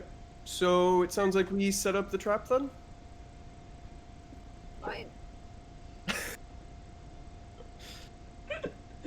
Okay, so you guys exit out of the cathedral. It is still about midday, so you have a little bit of time in between to set up your trap, and if you guys need or want anything from the marketplace, there are some potion. There's a little, as you guys saw, there was a little magic shop as well, for like potions and stuff like that. If you I do have a thought. I would like to just peek into the magic shop. I'm looking for, because I realize now I don't have a magical weapon, and now that I know that we're fighting Tiamat people, I think it would behoove me to try and hunt one down. Sure, you can go do that. So, for sake of simplicity, I will say you guys start with 200 gold. Sound about right? Or Sound good? Sure. Just for sake of simplicity, just give you guys some leeway, because I'm not sure again how much you would have as a level 20 adventure, really, realistically, but I mean, anytime I've gotten to level, like anytime I've played a level 20 character, they just had ridiculous, like it was ridiculous how much money they had. So it doesn't. I'm not sure it really matters in this case. So Yeah. it's all up to you. Um, But you know what? Yeah, you guys have enough funds for pretty much anything. You guys, like you said, you're close to retiring anyway, so you should have lots of money kind of saved up. I'm So. just, if it's okay, maybe I get a bundle of like +1 arrows or something, just so I have a magical yeah. attack. Okay. No worries. So you guys make your way back to the market, and it is a young lady. She has like a little vest on that kind of only goes from just underneath her chest and down, kind of like a corset type of thing going on. She's dressed really well. She has this dark brown hair ponytail that is coming down. She also has pointy ears as well, and she's very very beautiful looking. She's very dolled up. She looks like she could be an adventurer if you just saw her walking around along the side rows, you'd probably mistake her for an adventurer. That's kind of her vibe she's got going on there. She says, well, welcome. What can I do for you today? We are on a very important mission. I am in. I'm requiring some magical assistance. Some things that will. I don't know why I became French just there. I'm sorry. It's okay. I'm just bumping my. It's alright. Excellent. Assistance. May I look at your wares? Why, of course. So she has this little tent, this little like dark blue tent, and it kind of has like this this look is it's almost as if you're staring into the night sky, and the sky is covered in stars. Her tent is very like how it looks. It almost has like a little animation kind of flair to it. It's kind of like shifting as if the world is like rotating, but it's like a constant moving of stars, kind of very slowly moving along. And That's really cool. Thanks. She walks you in, and you see a couple of shelves with these very unique potions on them, your basic healing stuff, and some other ones as well. And on the other side, there's some weapons there. Some are inscribed with these little runes, like sigils inside, like embedded in the steel. And she says, "So what can I do you for? What are you looking for?" Well, for me, perhaps something I can shoot out of my crossbow, and something with a bit of magic kick to it. Of course. Well, I've got some really nice arrows there that'll give you a nice little buff in their strength. They hit a little harder than your average Wonderful. arrows. I believe that is what I will need. Demetrius, would you like any extra magic? No, I'm good. I've got all the magic I need, and I'm just playing with Apollo. Can you throw in a couple healing potions for my friend? Certainly. Well, Thank you. She walks over, and there's like this little basket almost. It's like a taller basket and it holds. It just has a bunch of long arrows. It has like bolts, kind of like on this like another little basket that holds like bolts. So she takes a few of those out, and she kind of bundles them up for you. So there are 20 arrows in there, all with a +2 to them. Ooh, thank you. All right. Nice. And yes, and the healing potions And she looks to you, and she looks you up and down really quickly, Saverin, just kind of because you're so cute. I'll let you in on little special potions that I just got in. I don't do this for everybody, but let's see.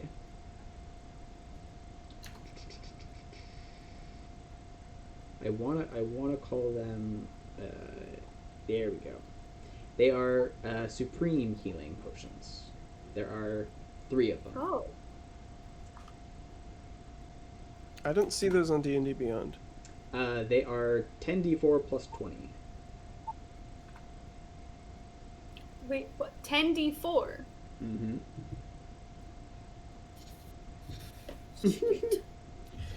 Can you write that on a piece of paper? I don't have a note on hand. I Yes. do. I got it. Thank you. So how many? We got 3 supreme potions. Yes, 3. Somebody clip that. What? Elle just threw a stack of sticky notes to me, but it hit directly on top of my microphone and bounced off. That was amazing. Oh, love that. Bye, Shadow. Alright, so that is, so it's Well, hopefully that'll. Part of me's now a little worried because he's willing to give us strong healing potions. That makes me scared for why we'll need them. Don't tempt fate. It's fine. You'll be fine. Don't worry about it," said the smiling DM. Okay. That's had never had any consequence in my No, experience. none whatsoever. Hey, Dylan, have I said how amazing you look today? No, but thank you. If anyone has to die today, please make it like I would rather Demetrius died. Please keep Apollo alive. Like You The dog.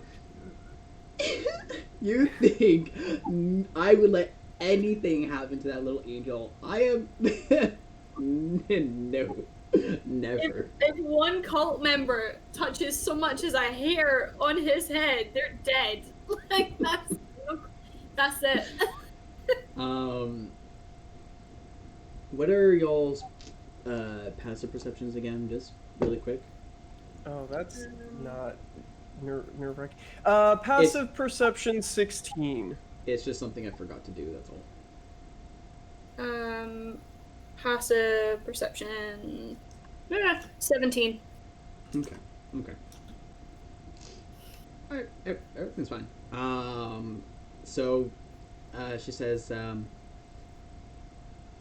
you end up paying her the amount you owe her for the stuff, and she says, "Well, is anything else I can get you, sweetheart?"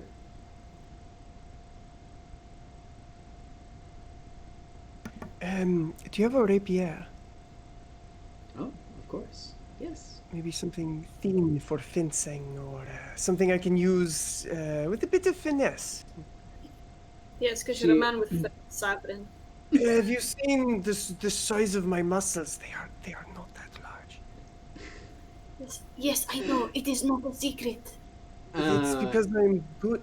Never mind. She looks at you as you're saying, something with finesse, and she just kind of like, okay. And that the comment about your muscles, was that an out loud thing that he does say, or was that just kind of a cult saying that? About the muscles? That That I was was like, look at my muscles. I was like muttering that like as a joke. She probably heard it. Yeah, it was out loud. She comes back with the rapier. As she kind of goes to us like behind like a second part of the little tent, and she comes back out a moment later, and holding this gorgeous rapier, and it kind of I would say tingles, but it doesn't tingle. It kind of sparkles with a little bit of a magic glow to it. One of the vines that just came in, and besides, she flips it and she manages to grab the point of the rapier to hand you the handle part of it, and says, "Well, it's not the size of the muscle that counts." And she hands it to you, and again gives you that kind of little. I take it, check its balance, give it a little twirl. Mm-hmm. This rapier is magical, so magical damage, and it will give you a +1 to your attack rolls and damage. Cool. Wonderful. Thank you. This will. You may not know it, but you are doing a service. Oh, ain't nothing about it. Don't you worry. Okay, that's all I need. Well, I hope you stop by sometime soon. Thank you. And she kind of wishes you all well as you leave her tent. Awesome. Miliana just kind of she kind of looks over to Severin and just kind of, well, she seemed to like you. I like weapons, and lots of people like them. I don't know. Under Demetrius, under his breath, is going, coward.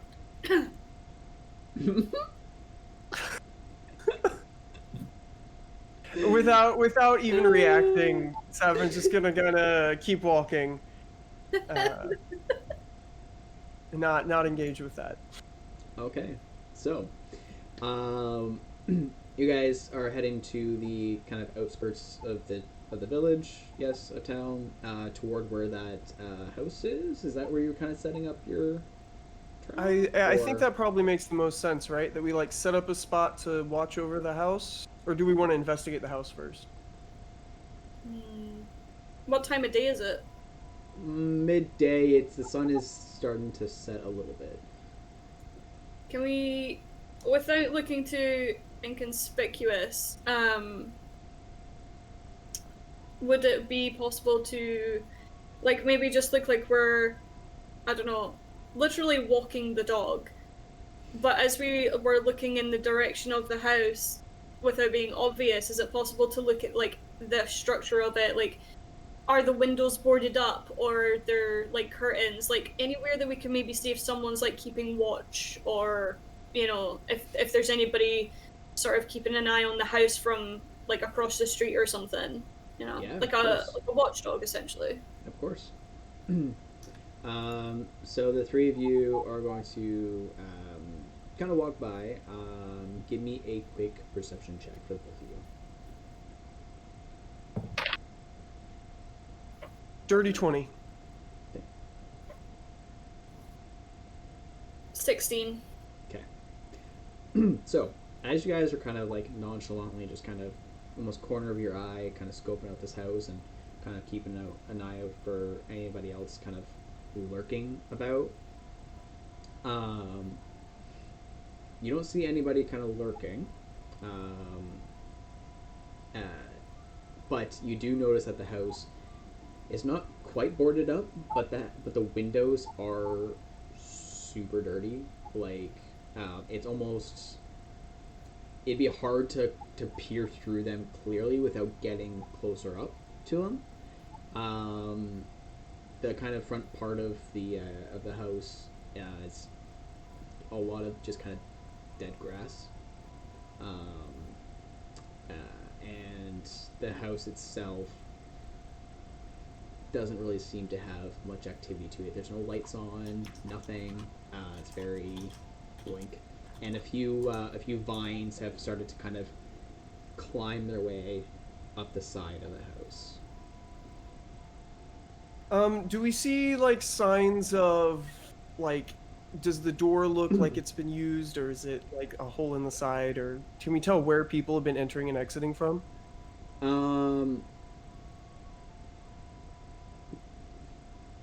there's not too much going on with it. It almost seems like this house is really just abandoned. It doesn't really seem like many people visit at all. Um, that's pretty much about it. Okay. Well, I mean,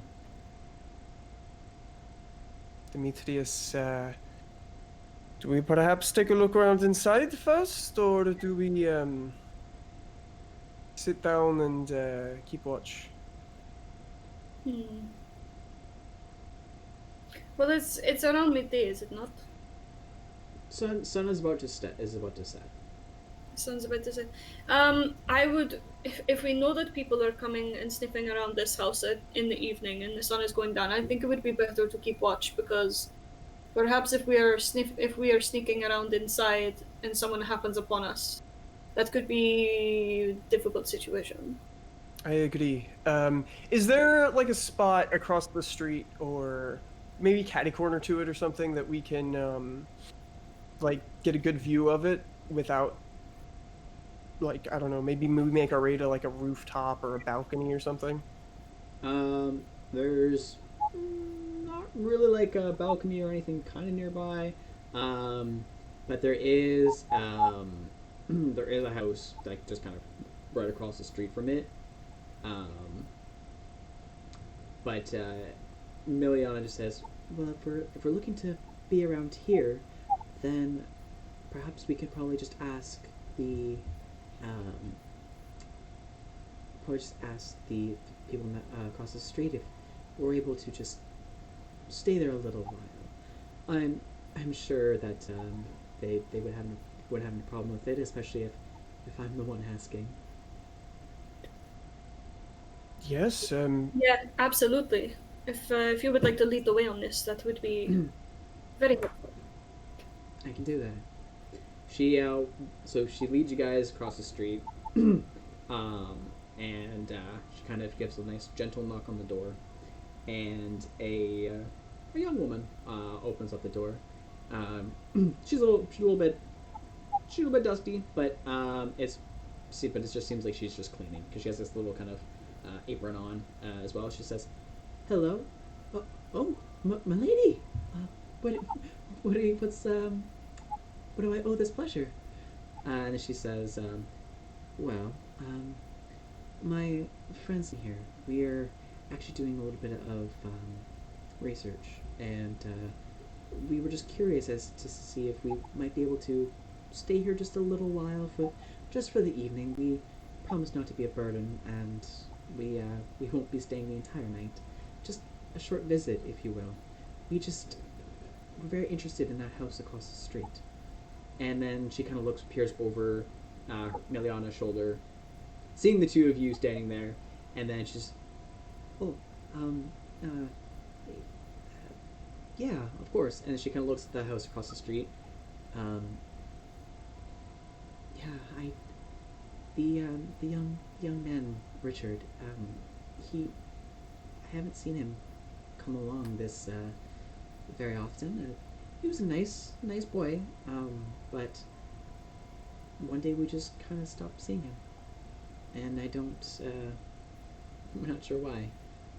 But please, yes, come on in. I was just finishing cleaning. So she says, "Well, thank you very much for that. Your hospitality is appreciated." And she looks to you and just kind of nods her head to follow her in.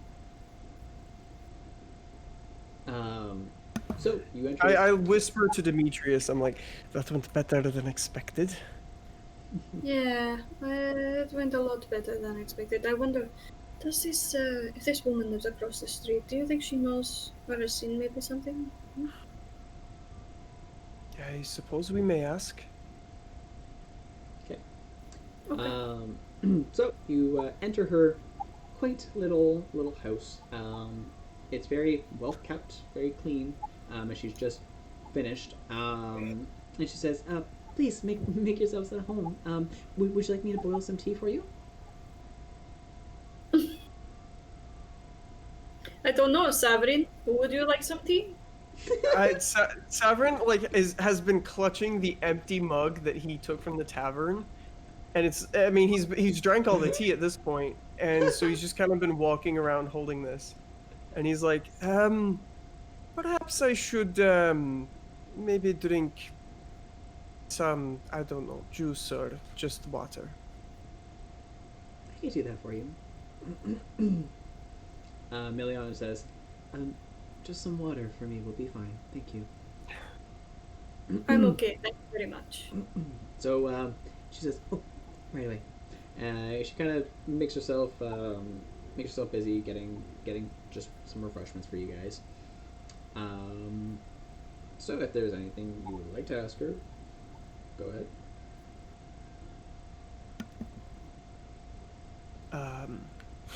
Demetrius, ask her about a man who does not sleep. I do apologize. I didn't catch your name, my dear, and we are guests in your home. May I ask your name? Oh, it's Sally. Sorry, Valley. Sally. Sally. Oh, Sally. Okay, sorry. I think it might be my speaker. Sally, we have heard a recent description of a man creeping around the streets, for lack of a better word. And he seems a little pale and has big bags under his eyes, as if he'd not to sleep at all. Have you seen such a man?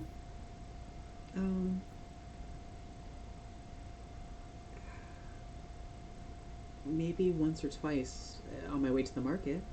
That's about it, really. I didn't get a quite good look at him though. He, funny enough, actually, he did. I'm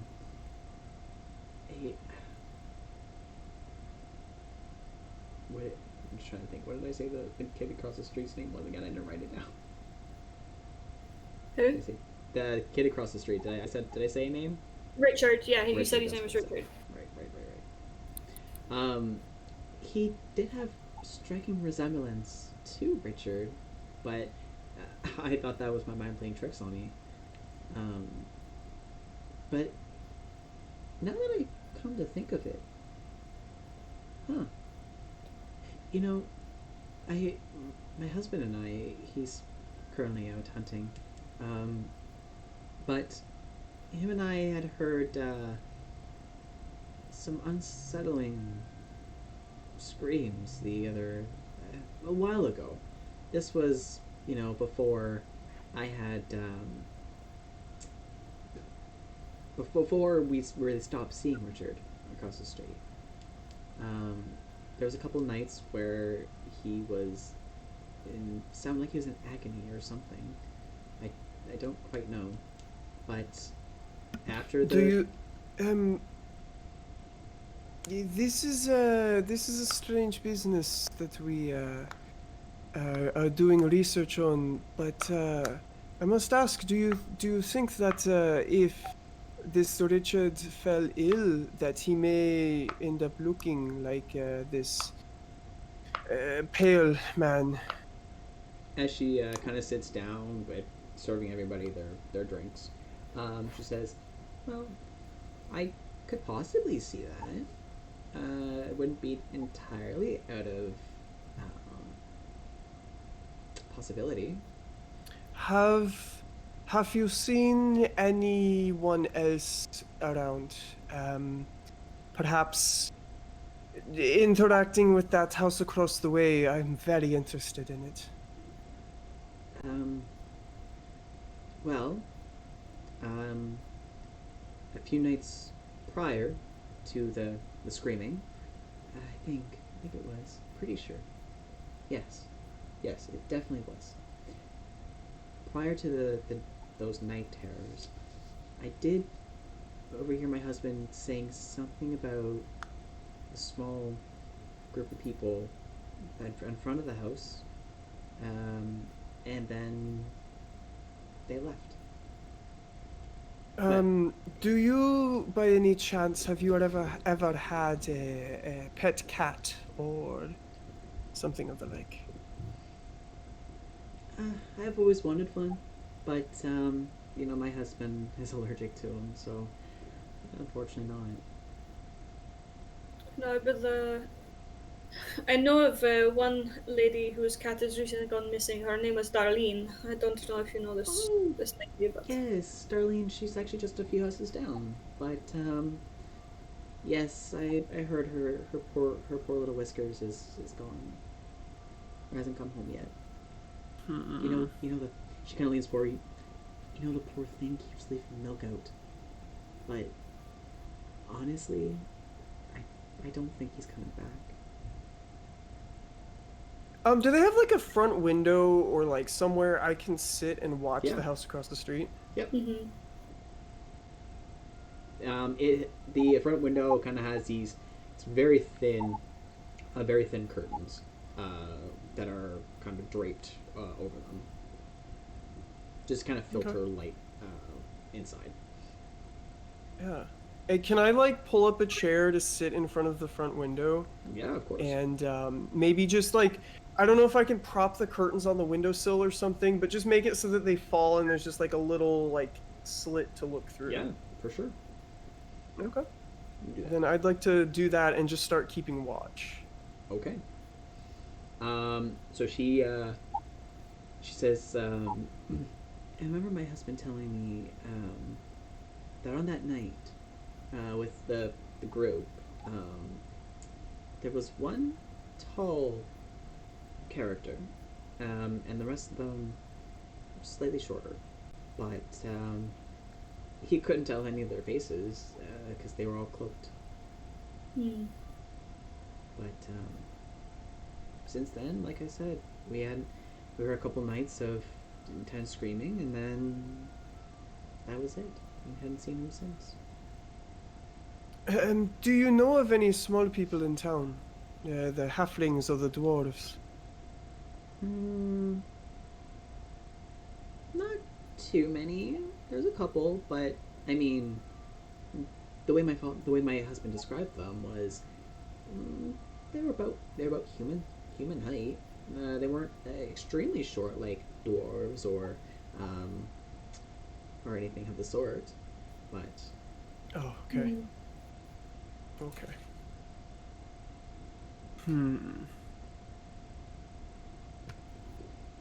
I don't. I'm good to just wait and keep watch on this. yeah, Yeah. Take turns maybe. Sure. sure. All right. So the sun starts to set as Sally is doing her thing in the house. She's doing a little bit of quilting, or a little bit of knitting, and Miliana is just kind of she's sitting there, kind of like glancing over to you two and trying to peer out through the window as well. Are you guys just going to? So night starts to fall. Are you setting anything out? Are you attaching Apollo to a little leash? I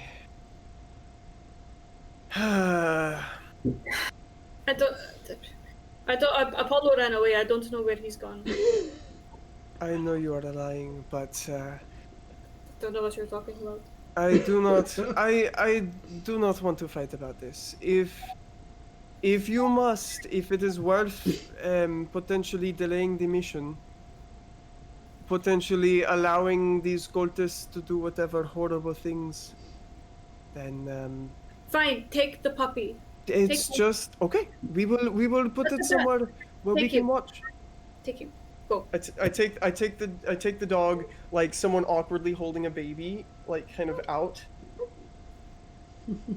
and I'm like, okay, I don't know, tie a rope, just give like a little collar, but also like a little harness around like the body too, so it's extra comfy just in case.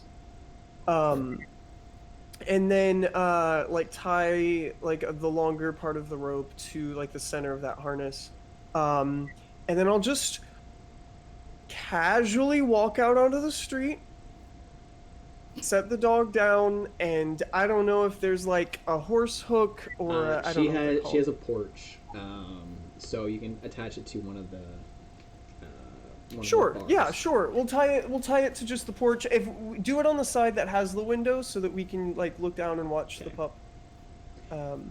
So as you put him outside, a little while later, the door open. You hear first up, you hear little bits of and little claws at the door, and then as Miliana is trying to like calm Demetrius down and just kind of like hold him, she's trying to calm you down just to make sure you don't, bail on the mission and just kind of like keep you settled. Moments later, the whining stops, the crying stops, and you just kind of hear and just plop on the porch. And you kind of. I mean, can we see the porch from the window? Yeah. You can kind of see. Apollo is just laying on the porch now. He's kind of given up, trying to claw at the door. He got a little tired. He kind of, yeah. Buddy. He just plops. He scared us for a second. He plops his head on the steps. And as you guys are kind of just watching him, keeping an eye, suddenly you, Savrin, you see Apollo's head kind of lift up, and just kind of, and as you look to see what he's looking at, you see a hooded figure staring at. I like slap. I slap Demetrius on the arm like a bunch of times. I'm gonna watch for a second. Like, what is this hooded figure doing? This hooded figure, the hood is down past his eyes, so you can't see anything but kind of like a nose and mouth. Very, very pale skin and a very gruffy, scraggly beard. Almost fitting the description from what you heard earlier in the day. Okay. And yeah, Duffy. You have a question there? Yeah. If he if he does go to it's not even if he goes to bed, if he picks up Apollo, I am straight out the door. Okay. So, yes. The figure, he stands there for a moment, just watching the dog, and his figure, almost as if he doesn't have feet and he's just kind of like gliding. The cloak glides. Yeah, the cloak gets is like a little flowy, and it starts moving slowly up to Apollo, and you hear Apollo just kind of starts getting a little louder, and he a hand kind of lifts up and is about to reach for the dog. Are you busting down the door? I look at Savrin, and I'm like, I'm gonna hold my hand up to Demetrius and just wait until he is he grabbing the dog? Is he grabbing the leash? I need to see exactly what he's doing. He's reaching. It looks like he's reaching to the dog, but then as soon as his hand gets closer to the dog, it shifts and goes to grab the leash part of it. Okay, I'm gonna wait until he actively grabs the leash. He takes out a little dagger and cuts the rope. Okay, as soon as he makes physical contact with the string, yeah, I give Demetrius a signal. and I'm just out the door, great sword in hand. You startle him as he just kind of he drops the rope and tries to turn tail and dip.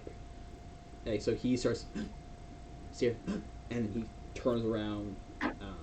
I'm running after him, but I'm shouting back to Miliana to get Apollo, and I'm bolting after this guy. All right. I'm gonna do the same. I'm gonna run after him, but I'm gonna be like, hey, stop!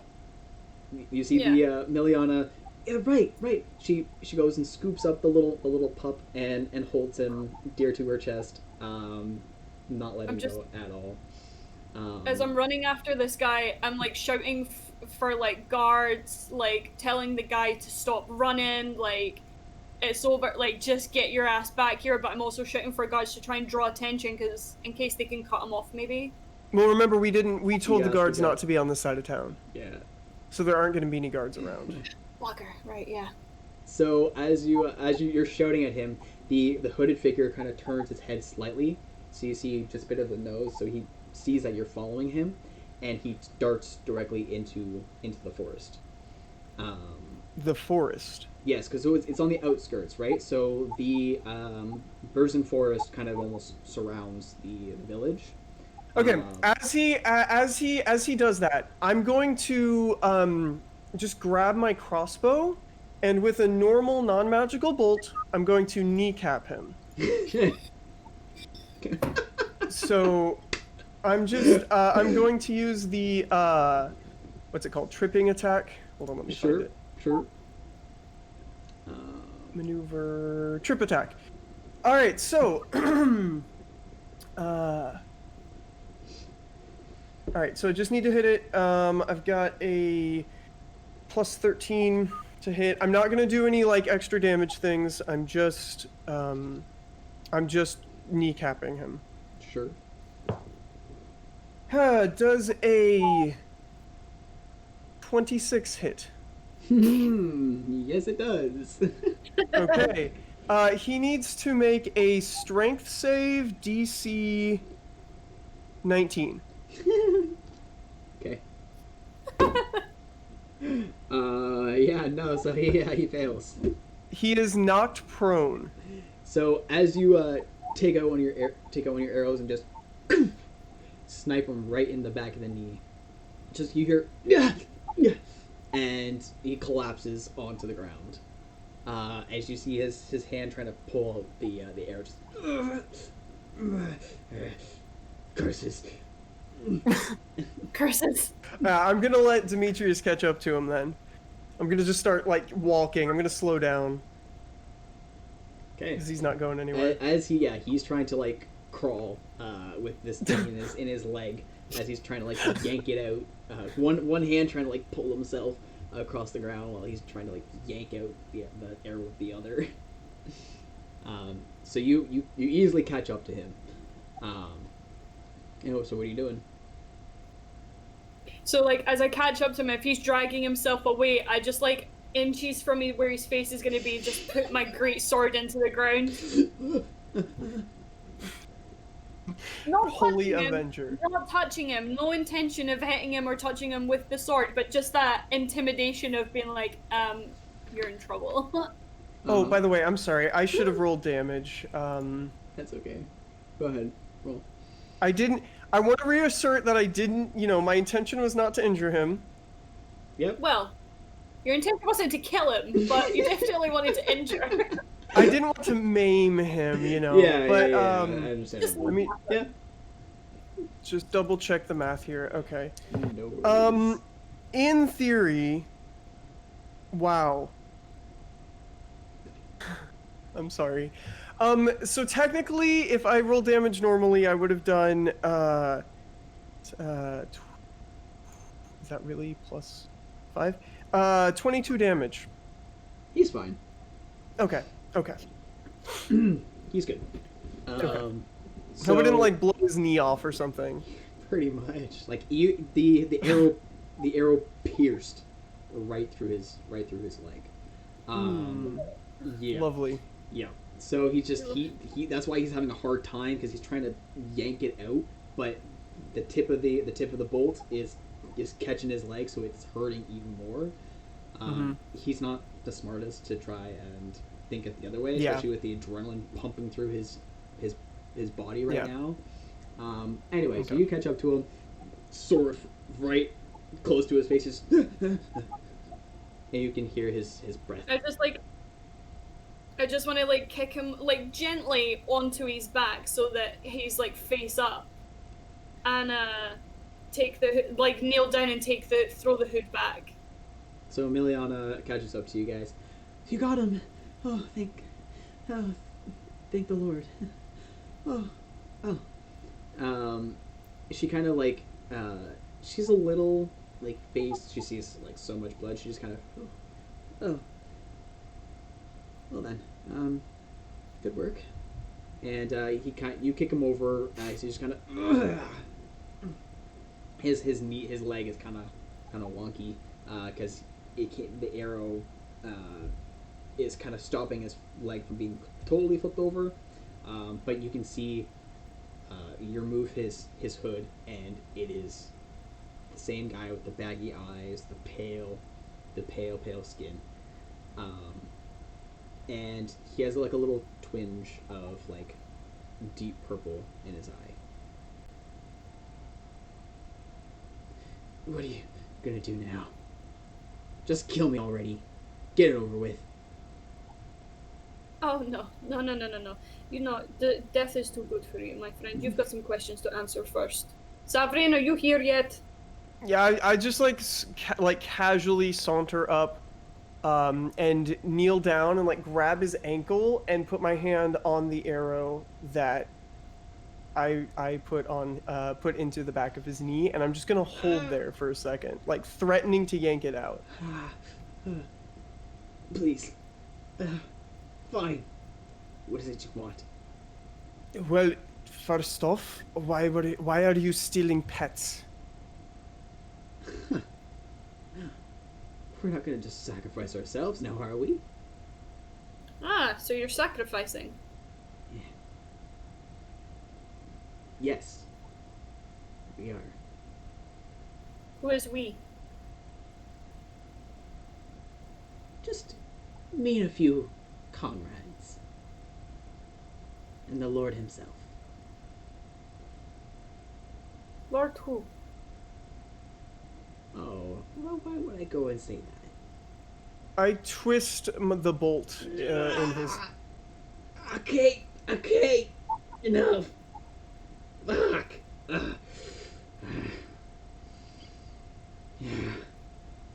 Lord Ein.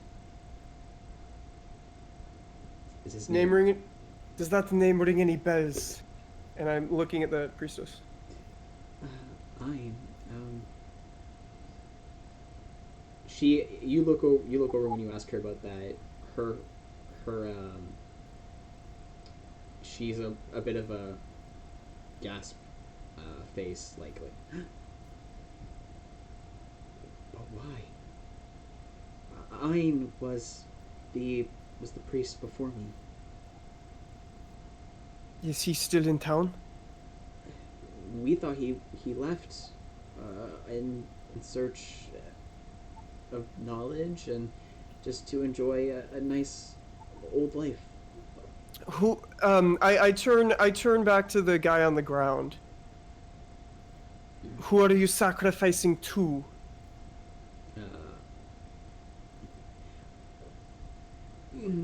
You said you grabbed the arrow.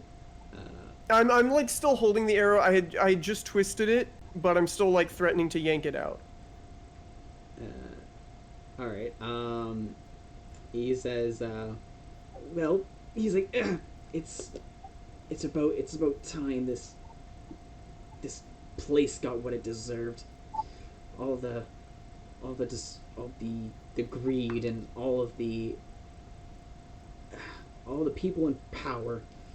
They just need to be taken down a peg. So, what better way to wipe the continent clean, wipe this slate clean, than with the mother herself?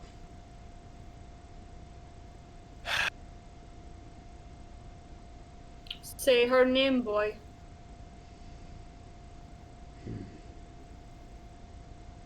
Queen of the monsters, Tiamat.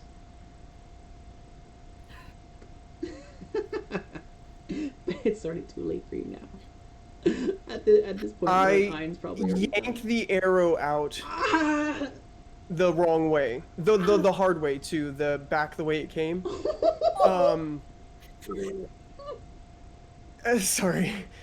And I like throw his leg back down on the ground and start just like cleaning off the blood. He immediately kind of grabs hold like around the spot, so not like directly on it, but just kind of like around, kind of like trying to squeeze, trying to like apply pressure to it so it doesn't hurt. He just and he kind of curls into a fetal position. Where did you perform these? Yeah. He has to kill me for that. And then Miliana says, I think I might be able to help. And her hand starts to glow again. And she kind of... Zone of truth? She kind of like draws like a little sigil kind of in the air. And this kind of goldish white glow starts... like this kind of bluish white circle starts enveloping around kind of like the area around you guys. Speak your name. It's Richard. Why would I... This doesn't matter at this point. Anyway. Where is everybody? Where are the rest of your comrades, as you said? At the temple of the five-headed beast. And Miliana looks to you guys, and that's just a little bit further from here. That's where Tiamat's bones lie.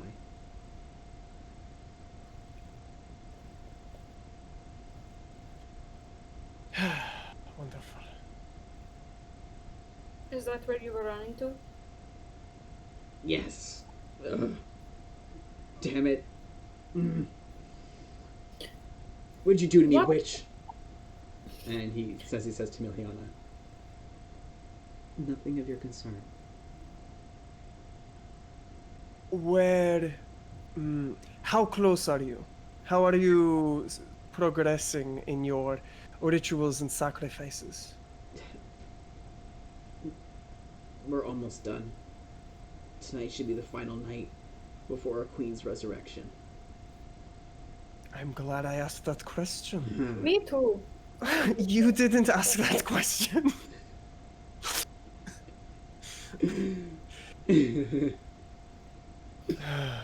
Richard, what happened to you the night that you became like this?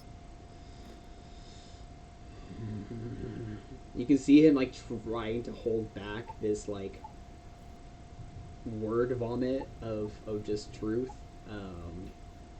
and he starts to explain.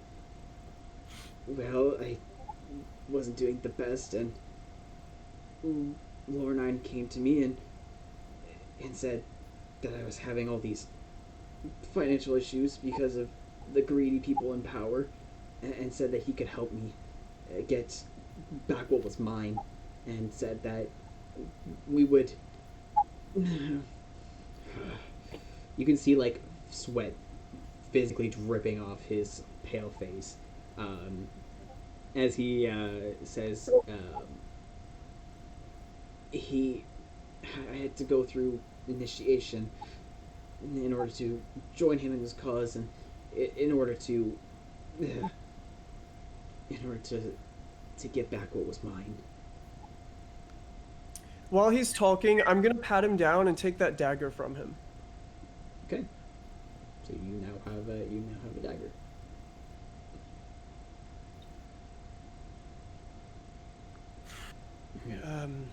It sounds like we have a sacrifice to stop tonight. Miliana's face was just a little worried, and she's still concentrating on the spell, and she says, "Do we have everything we need? You think?" How many others? A number. Well, there's Lorne Iron himself. He has the 4 bishops with him. And then about 6 other bodyguards. to protect them until the ritual's done. 11. Okay. I'm satisfied.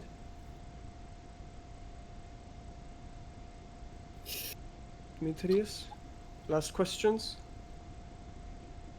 Richard, do you want me to make the pain go away? He looks up at you. Yes. And just like a single just kind of tear just kind of starts to roll down his face.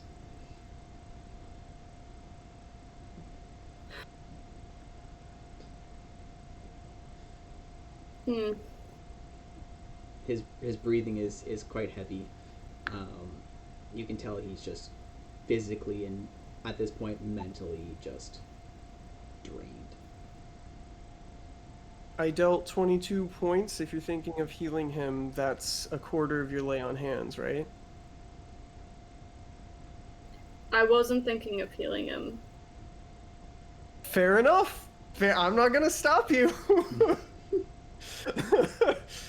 And as you're kind of like contemplating it, he kind of like rolls his head to the side, and Miliana says, "Is this really what you wanted?" And he just kind of, under his breath, I can't bring myself to harm a boy. Very much want to, but he's just a kid. He's about 18 or so. Like he's like older, like young, very young adult. Perhaps we tie his hands and Miliana, you can deliver him to the guards. Maybe he goes to prison and we go confront the dangerous rituals. Yes, that sounds like a good plan, but I do not trust this boy with mine. So if you want to take him, Miliana, I will take Apollo with me. If that's what you want, like I said, I can be of help. You cannot leave him unattended. He could somehow recover or run away. He could alert the cult that we're coming. Someone must take him in. Here's an idea. What if we knock him out? Unconscious? Yeah. Or we could also tie him to the tree over there. And she kind of points over. It's a young tree, so it's enough for some rope to. I can put cloth in his mouth. He will not scream. Yes, I would give him some. I would give him some healing, not a lot, just enough so that he is not going to bleed out. I think that is fair. And then when we are done, we collect him and send him to prison. Agreed. Right. Sounds good. Okay. And nobody will die.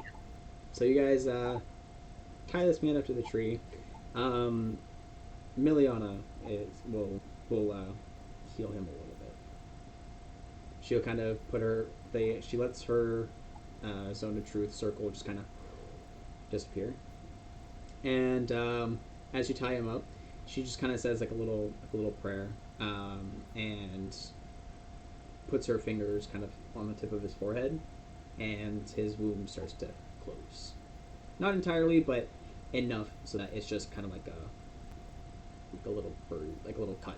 Can we tell how powerful she looks when she's casting these spells? Does she look like on a scale of 1 to 20? Pretty strong with her magic, or so far, everything she's cast doesn't seem to be super strong, or high level.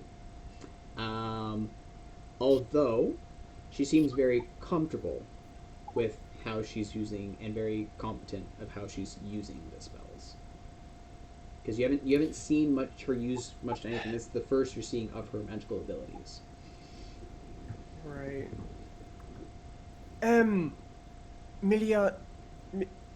I just lost it. Miliana? Miliana. Mm-hmm. Lady Miliana, I must ask what you know about this Ain, and I am beginning to assume that he also has the magical touch.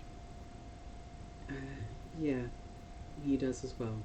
Um, Before he had left, he did leave a few notebooks, which I had briefly looked over. Um, eh, they just kind of detailed, the kind of importance of magic, essentially. And Um, sorry, may I ask? Do you know? Does he get his magic the same way you or my friend does, or does he get his magic from reading books or from his blood or something? I don't know a whole lot about him. He kept pretty private for the most part, but as far as I could tell, I believe even though he was the priest of the cathedral, I didn't really see him as someone extremely holy. Of course, he seemed like a very nice gentleman, but he his acts were more towards the people and for the people rather than the deities themselves. Whereas me, I feel as if I have a special connection with them. Interesting. Okay, well, time is of the essence. We must Right. make haste soon. I make sure to gag him that we tie down. Put a Mm-hmm. wad of cloth in his mouth and Sure. tie it to his head. In this case, what if we give the dog to the lady in the house across the street so that everyone's hands are free? Because she said she always wanted a pet, and her husband is allergic to them, and he's out hunting. So she would probably be really good at caring for a pet just for a night, because we need all our hands on Okay. the. That's my thought. Okay, that's fair. I think that's good.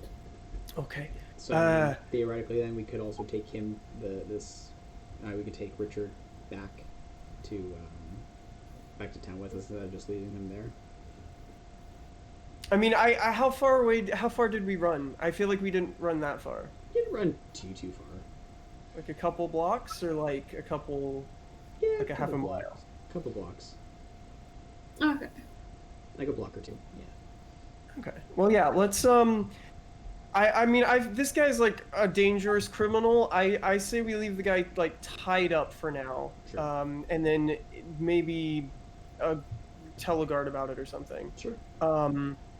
And then we give this friendly old lady the dog, and then we set off to go stop the ritual. Okay. Is what I think would be a plan. Does that sound good to you? Mm-hmm. Yeah, sounds good. Cool. All right. So, you guys make haste back. You backtrack a little bit and return back to Sally, who is more than happy to look after little Apollo for the time being. And Miliana mentions to her, "Please go let my father, or go find one of the guards to pick up the poor Richard." And then because Sally didn't know who it was, and then when she hears the name, she's kind of, oh, the poor boy. But yes, my lady, I will definitely do that. So she's gonna go let the guards know. Sally's gonna let the guards know that there is a criminal just on the outskirts of town. Okay. And Miliana will look to both of you. Are you ready? Yeah, I suppose it is. Time is of the essence, especially if tonight is our last chance. Mm. Hey, Sovereign. Hmm? You might get your one big last adventure before retirement after all. I'm ready for some stories. Okay. Let's do it. All right. And then I guess we'll head out. Okay. Yep. And we're bringing Miliana along, right? Because Yeah. She can be at least helpful. I think she's probably more helpful than she is a liability. Yeah, 100%. Right. All right then. Just move some quick. All right. Cool. All right, we're ready. So, you guys head back through Burzin Forest, and little as you guys are getting closer to where Miliana says that this Temple of the Five-Headed Beast is, you guys happen to notice that night has fallen, pretty much almost entirely now at this point, but there's a faint light in the distance, kind of almost as if light is being created from whatever. So you guys see that in the distance up ahead, along with some incantations. I would like to start sneaking, and as we approach. Okay, so both of you go ahead and make a stealth check. Miliana puts her hand on both of you and just says, let's be careful. So both of you get a D4 for guidance. We got guided. You got guided. What does that mean? You plus get 1d4 to... Yes.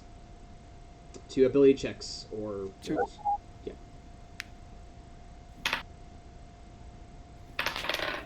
I got a 16. Okay. I thought I had a D4 already. Yeah, I had to dig one out too because I didn't think of grabbing one. All good.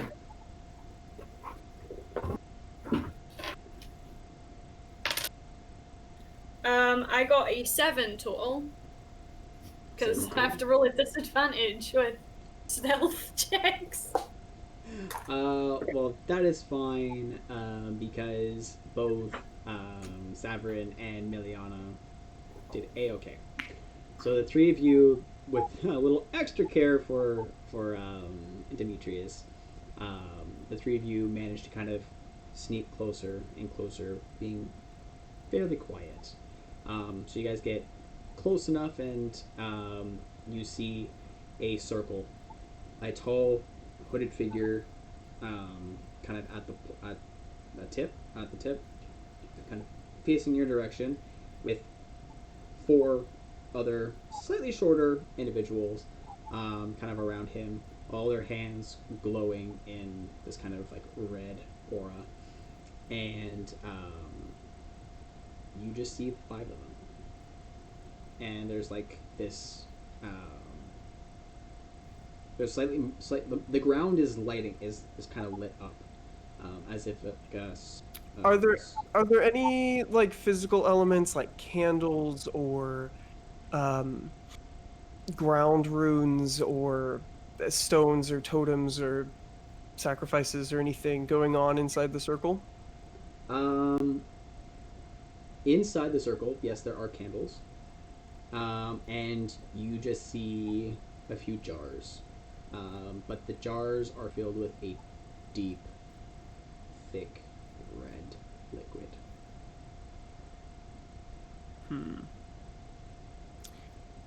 How do we approach this? Well, we're not one for stealthy. Why don't we just charge in and go, what's up? All right. I believe we are at an understanding that it is that these people need to die. They're trying to bring back a big 5-headed fucking dragon. I think they need to die. Just wanted to verify. I'm gonna pull out my crossbow, and I mean, if you're at the ready, I'd like to start combat. Yeah, I would just I'm just double checking something, because I'm wondering if... Sure. I just wanted to check a spell that I had. But yeah, no, I'll go for it. Yeah, I'll just I'll take out my Holy Avenger Greatsword at the ready, and I'm ready Alright. to just charge in when Savrin gives the word. Okay. Yeah, and I mean, I'm going to just start unloading. Hey, the stream. Oh, Everyone went blank on the stream for me. Yeah, me too. oh, is it back up? No, everyone's. Oh, There we go.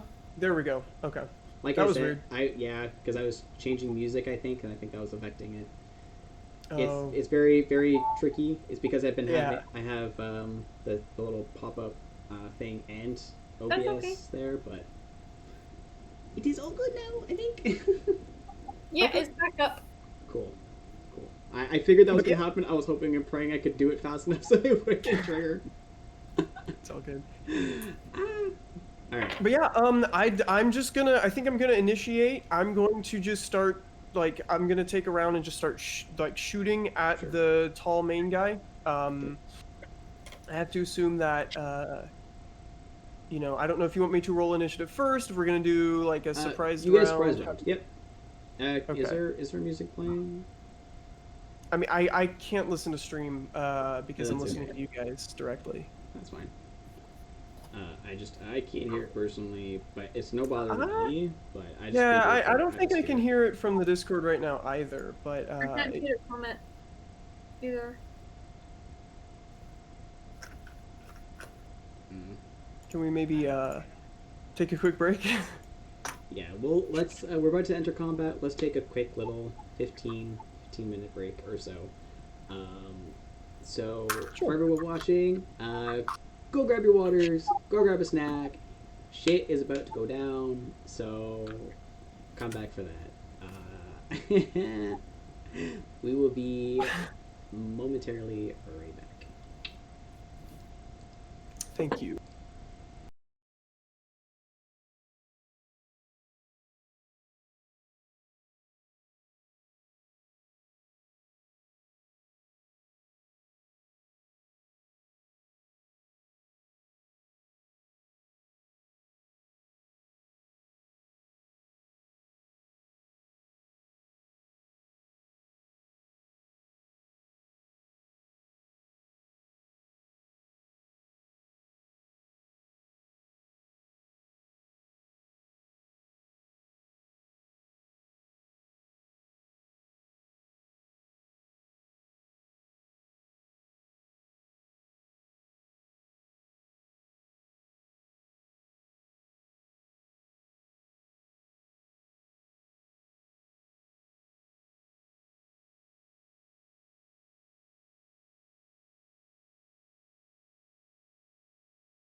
And we are back. A nice little Hello break. back. Hope Yeah. everybody has have their drinks, use the washroom, because shit's about to get real. Shit's about to go down. Time for Oh. some math. Yes. Oh god. Everyone's favorites. Okay, so where we left off was they were invading, or I guess infiltrating or interrupting a little gathering of some cult members. Yeah, they're just, it's a religious gathering. We're just, We're here for the cult stuff. And there it is. demons! Demon. Demons. Stop calling it that! The demons, man, the demons. Oh my gosh. Alright, so, I think, Colt, you had a Yeah. shot. So I'd like to start by just taking an attack action and shooting The big guy. the tall guy, yeah. Okay, go ahead. Alright. So yeah, Savrine pulls out his big heavy crossbow that's been like modified and has all the attachments and boxes, and the bolts are like snapped into it, and it's almost like spring loaded, and he just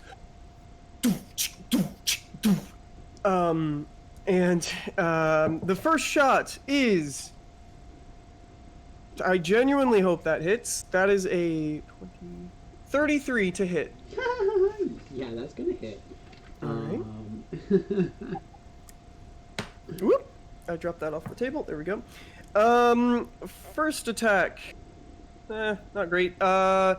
6. Nope. 'Cause that's +2. I need to change that.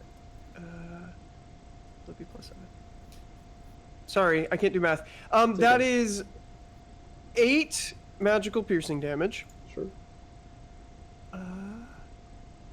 Damage bonus +2 because I'm using +2 arrows. Okay, Mhm. sorry. That was the first attack.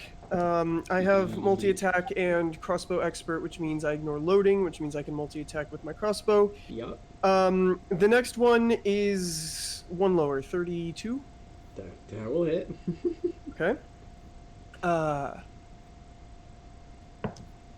That is 17 magical piercing damage. Okay. Third attack, 2 lower, straight 30. Yup. Okay, and that is 15 magical piercing damage. And last attack is lower, 22 to hit. 22 will hit. It hits. Mm-hmm. Okay. And that's a 16 magical piercing damage. Okay. I should have taken sharpshooter on some of those. I could have cranked that. I didn't think about it, you know? Overkill. All right. So yeah, he gets pelted with handful of arrows. He's still maintaining, like his hands are still glowing with energy around this circle. What kind of concentration check is that? Because, like, imagine. That's like how many times did you hit? 1, 2, 3, 4 times? 4 different checks. Yeah, I have multi-attack 3, so it gives me 4 attacks, and Yep. yeah, dang. But yeah, okay. Mhm. Do we have to roll initiative now? Duffy also gets one if he wants. Like, if you have any I long was- range I or was- anything. No, not really anything ranged per se. Prep Just spell. just checking spells. What am I? I don't think I want to expend that quite yet. How far away are we? Yeah. About 30 feet from where the where the circle is. So that's like the base, and there's like an extra 5 feet or so. So 35 from you guys in the tree lines to the tall guy who's at the furthest point.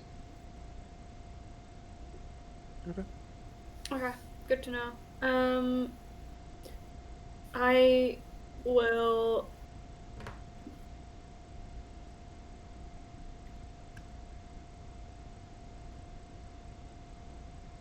Okay, I'm good. I'm fine. I'm just gonna have my sword ready because I'll need to like my movement speed's 30 feet, so I would just want to run up to where they are. Okay. Miliana's not gonna do anything. She's just gonna hang back, and she's gonna act a little more support than anything. Perfect. All right, let's roll some initiatives.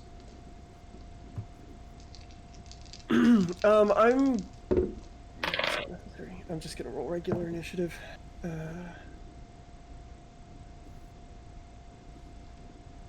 10. 10. Okay. 11. Okay.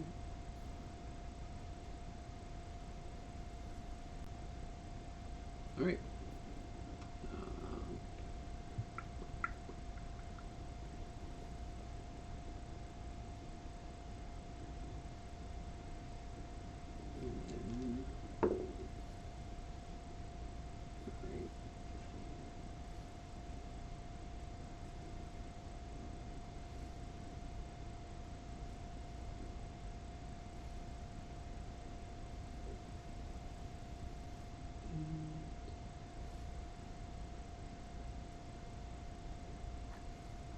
All right. So, top of the initiative, we've got the head guy, tall guy himself, and then we've got then the 4 around him, and then Demetrius, and then Sabrin. All right. So he is the big guy. He is going to look out, and you see his face a little more clearly in the light, as it's like there's 2 colors painted down the side of his face, with one streaking down the center. And he looks up and says, "Dispose of them. They must not interrupt." And suddenly, 6 other hooded figures come kind of emerging from the forest lines as well. They will go after you guys, but they are there. So they each have they're each holding kind of like a staff and kind of pointing it toward you guys. So they've kind of like created this line in between you guys and them. The 4.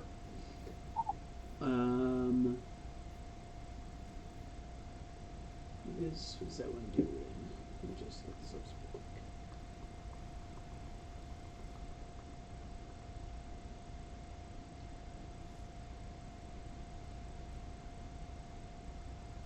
Okay. Each one of them, including the big guy himself. Well, actually, the big guy is not going to do anything. He just kind of commands his servants. And the other 4, they're going to get this aura kind of glowing around them. That will kind of up their AC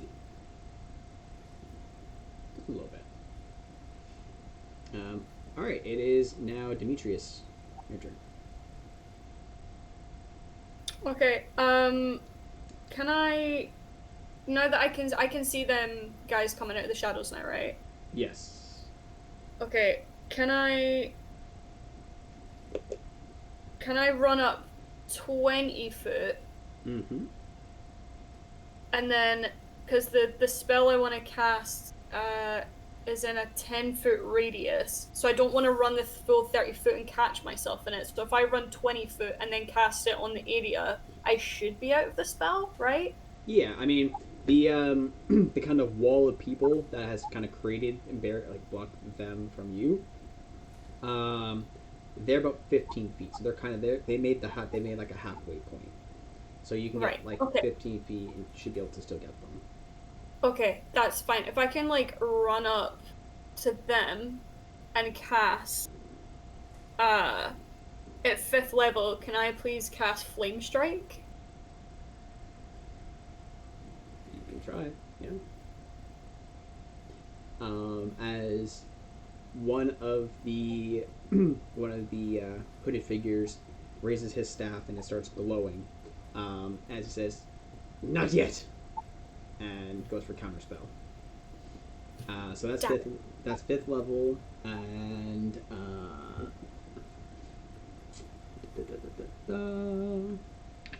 so it's what 10 plus the spell's level is the DC. I think it is to counter it if it's higher. Yes, I'm not usually a spellcaster main. You're gonna have to help me with that one. Sorry. I mean, it rolled an 18, so. Okay, so how do I?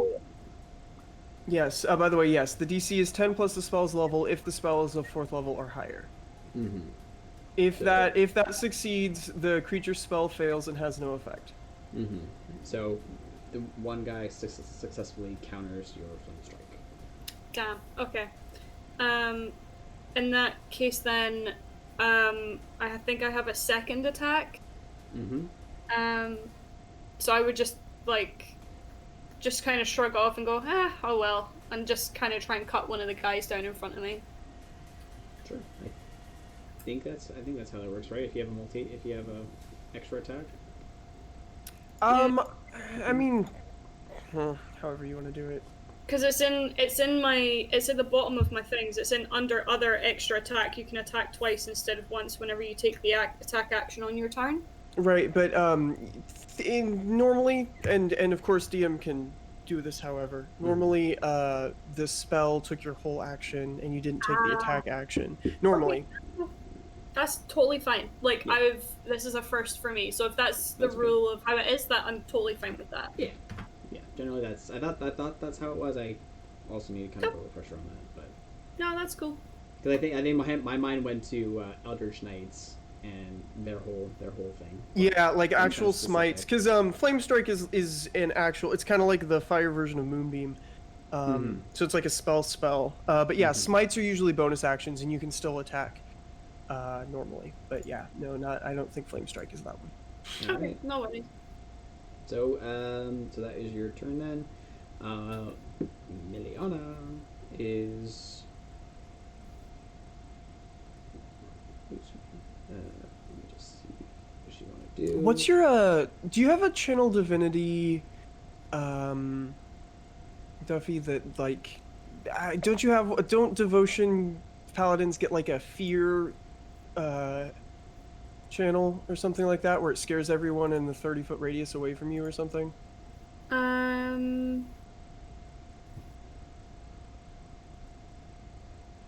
get Sacred Weapon and Turn the Unholy. It might be Turn the Unholy that I'm thinking of. I vaguely remember from my Oath of Devotion Paladin that there was something that could like in a radius around you, scare people away or something. Is it just like undead and fiends and stuff? It might. Yeah, it says fiends and undead. Each fiend and undead that can see or hear you within 30 feet must make a Wiz saving throw. On a failure, it is turned for 1 minute until it takes damage. We should have before we started. We should have divine sensed and to see if these people were undead because that one guy was looking pretty sketchy. Yeah. Oh no. Okay. We could try it. I mean. You could try it. Would that be a bonus action or an action? Well, it depends on which, because I think channel divinities are normally actions. Yeah. But if I've used my action for that spell slot, though. Yeah, no, I think we'll just have to do it different, or just not worry about it. We'll maybe figure it out after you start divine smiting people. So Miliana will say, hopefully this can get you there.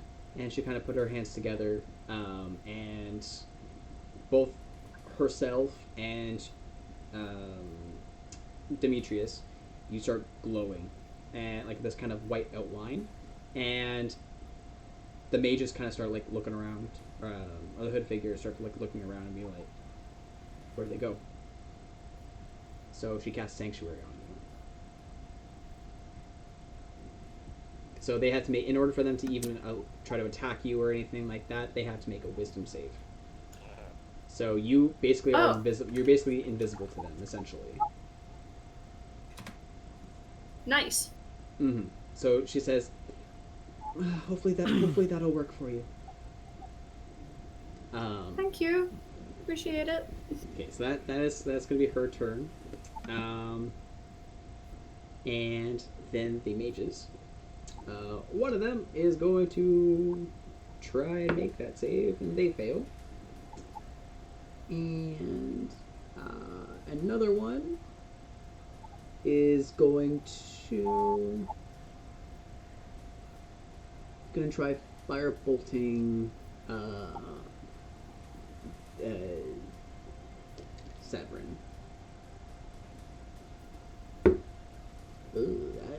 That's going to miss entirely.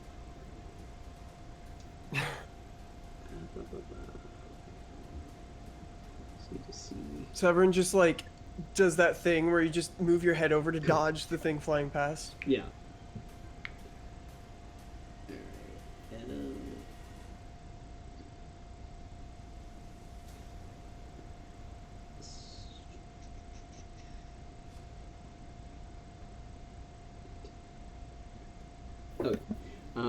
Another two of them are going to launch another two more fire bolts. One is a 24 to hit. AC 20. All right, and the other one, it was 19. So that was just a miss. So that's going to be, wow, pathetic.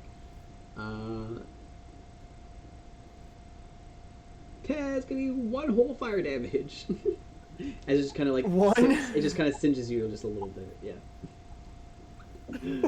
Another one, yeah, exactly. Another one is going to try and. So that was 3. Yeah. The one does see you, and he's just going to try and pull out a dagger and try and cut you. Demetrius. I don't think a 17 hits, does it? Don't think so, sorry. No, it's okay. Had it on my notes. No, it does. It does hit? AC. Yeah, it does hit. Alright, so that is going to be 4 piercing damage as he kind of 4. Mm-hmm. 4. As he kind of takes a little knife from his little pocket, or this little stash that he has there, and just kind of, I see you, and kind of digs it into your side a little bit. The other two, they're on the opposite end. They're going to try and fire fire bolts. So both will hit, and that was towards Demetrius again. So 10 fire damage total. So 14 damage entirely. And that is their turn. So back up to the arch guy, the main guy. I don't think I got my turn this round. Oh my god, I am so sorry. That's because the sneak attack round that threw me off. Let's go, Severin. Okay, it is my turn. I am so sorry. You're fine. So, ignoring all of the spellcasters and stuff, I'm going to keep shooting the big guy. Go ahead. I am going to. I'm just now that I think about it, I want to double check that I don't need to announce things before or after. Sure. Where is it? Quick question. The you said the big guy is just like doing magic with his hands? Mm-hmm. Okay.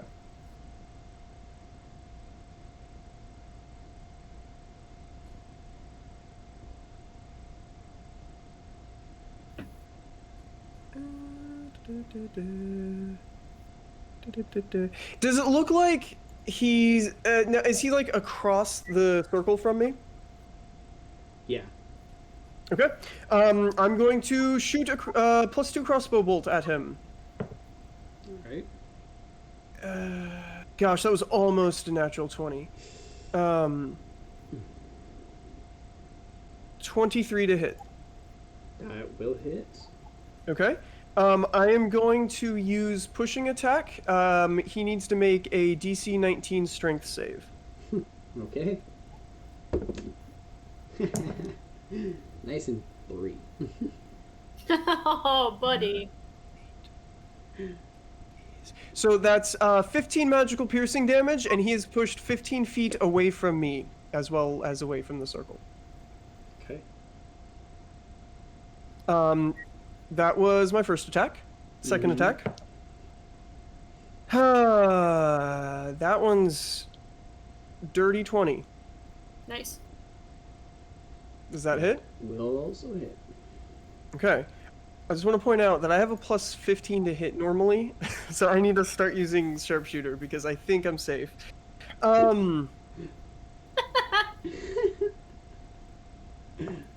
That is just a 9 magical piercing damage. This time with sharpshooter, I'm going to shoot him again. All right. I think that'll be fine. That is a 19 to hit. Mm-hmm. Yes? Yep. Okay.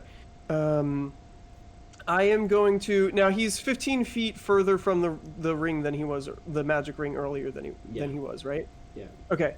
Sorry,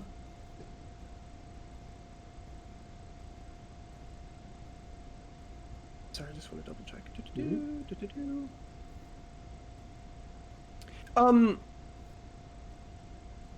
I'm going to expend a superiority die. Okay. And nope, I'm gonna save that for next attack. I'm just gonna shoot him as regular, but with the thing. So that's 24 magical piercing damage. And then for my fourth attack, I'm going to forego it and use commanding strike. And as a reaction, Demetrius, you can go ahead and make a melee attack on that guy next to you. Nice. Awesome. Also, you get plus 1d12 to the damage you deal with that. 1d12? Yes. Jeez. Don't think he's long for this world if I'm getting a d12 as well. Thank you! No problem. Teamwork. But yeah, you make that attack like right now as a reaction. Oh, sweet, cool. Whoops. That's gonna be... Where did it go? Oh, that's it. So that's gonna be a 23 to hit. That will hit. And that is the cultist in melee, right? Mm-hmm. Okay. Yeah, the one that's next to me. Yep. And then I'm using my Holy Avenger Greatsword, which does 2d6 plus 7. However, it does do radiant damage if it's a fiend or an undead. Which it is neither. Oh, damn. Okay. Well, no way. Worth a shot. Worth a shot. So that's 17 damage. Oh wait, the d12 as well. That's 27 points of damage. I rolled a 10. Alright Nice. then. And that ends my turn. Okay. So then when it went to Miliana, who cast Sanctuary, and then Mages, which they broke it. I think that's how that works. Sanctuary, once it's like lifted, it's lifted for everybody. It just says the spell ends, so I got to assume that it's lifted for everybody. Yeah. Okay. That's what I thought. All right. So they went now back up to the big guy himself. So he is going to say, he's going to make his way up a little bit more. Enough of this intolerance. And he kind of waves his hand, and this, it's almost like the air starts to kind of glisten, as if it's glass, as kind of right behind where his line of people are, gets rises about, what was it, 40 feet or something like that. And let's see.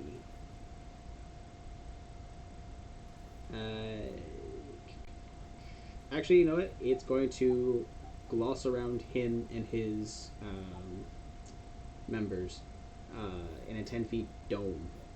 So he's creating a wall of force in between his inner circle where he's trying to do his thing and you guys. Trying to like shut you guys out. Okay. So the inside guys are just going to keep doing what they're doing. And so it is now Demetrius.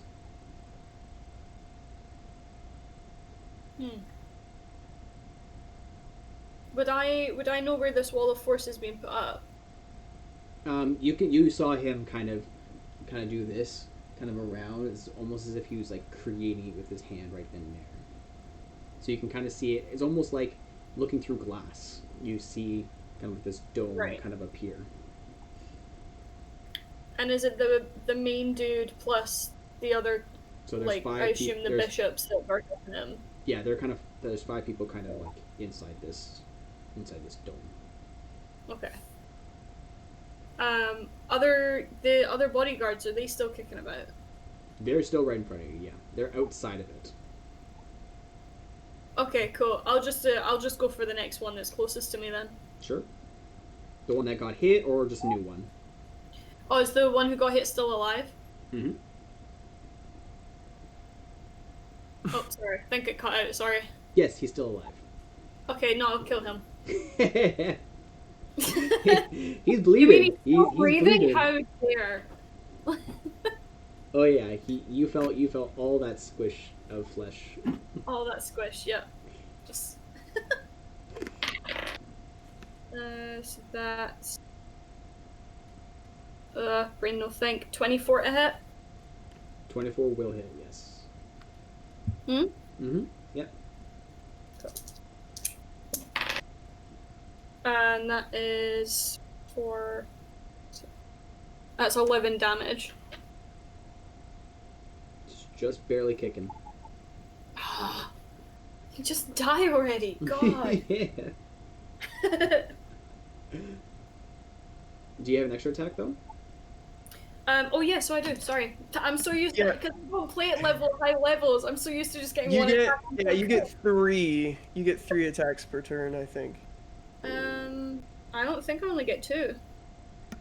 No, you're level 20 paladin, right? You should be able to attack 3 times. It says attacks per action is 2, and then at the bottom it says extra attack. Which you can attack twice instead of once. So do I get 2 attacks or 3? You're level 20? Yeah. Mm-hmm. When I thought my level 20 paladin that I made 2 days ago could have 3 attacks. Let me just take a quick look. Extra attack. Yeah, it only says 1 extra attack. I just want to be sure because at the top of my D&D Beyond it says actions attacks per action Yeah, is 2. beginning at 5th level, you can attack twice instead of once whenever you take the attack action on your turn. Right, but it didn't like at level like 16 or 17. Don't you get multi-attack too? Mm-mm. And it's just a fighter thing. Weird. Yeah, extra Okay. attack at 5th, then aura protection, oath, ability, spell, aura. All right, I trust that you're looking it up. I'm gonna pull up my old character now because I'm very confused. I have right here on my I have a sticky note that was like, all right, 2d6 plus 1d8 plus 8. I have my notes of what I'm doing, and it says that I get for attack for turns. Now I'm gonna look it up. But yes, no, sorry, carry on, please. By all means, trust what the paper says. Oof. That's gonna be 20 something or other to hit. That will hit. It would have been 28 to hit. Yep. Oh, nice. That's 14 damage. You kill him. Is he dead? He dead. Good. As you just hack and slash him, and you just go and falls backwards. Nice. All right. Severin, you're Do you have Great Weapon Master? Is that what you said? I don't. No, I'm not sure. The feat? I can use great weapons. Right, but do you have the Great Weapon Master feat? I don't think so. I don't Okay. think it's the option. Okay, sorry, I was just checking. That's You're okay. good. okay. So it's Severin's turn. Oh, it is? Oh, Yes. okay. You're right. You're right Um, after Demetrius. Oh, okay, yeah, so I'm going to, How many bodyguards are still standing? 5? Okay. I am going to pick is the one that casted Counterspell still standing? He did. I'm going to shoot at that one. With Sharpshooter. The one that casts counterspell is dead. That's the one. Oh, the one that casts Counterspell is dead. Okay, I'm sorry. Then I'll shoot the one on the far left Sure. with Sharpshooter. That is a 29 to hit, Yeah, that will hit. and that is an 11 magical piercing damage. Okay. Second attack, same one, obviously. Same deal. Mhm. Same roll. 20. What did I just say? 20. 29, I think you said. 29 to hit? Yeah, because I rolled a 19. I normally have a plus 15. Using Sharpshooter is minus 5, so that becomes a plus 10. So. And, I'm sorry, that damage I just dealt should have been plus 10 because I was using Sharpshooter. I'm very sorry. Math is very hard. I'm very gay. I was gonna say it's you got a group of us. It's not our Yeah. forte. Don't worry about it. Yeah. Okay. And then, so with that second attack, that is this time I'm already counting it, 24 magical piercing damage. Third attack with Sharpshooter on the same guy. Very I alive. actually rolled relatively low for this one. How about an 18 to hit? 18. That will hit. It hits? Yes? Mm-hmm. Okay. Just barely. So that is math. Is it more than 20. 18 magical piercing damage. 5? He's dead. And then with my, is he still standing? He's dead. Oh, he's dead. Okay. Then I pick the next one down the line. Sure. And I shoot that one. Very bad roll. I guess it's probably assumed that I'm still using Sharpshooter, so that's a 13. Does not hit. Because I didn't say otherwise. Alright, cool. That's... I mean, I don't really have anything bonus action-y that's really useful. Double checking. Yeah, I'm gonna end my turn. All right. It is Miliana's turn. And she's going to.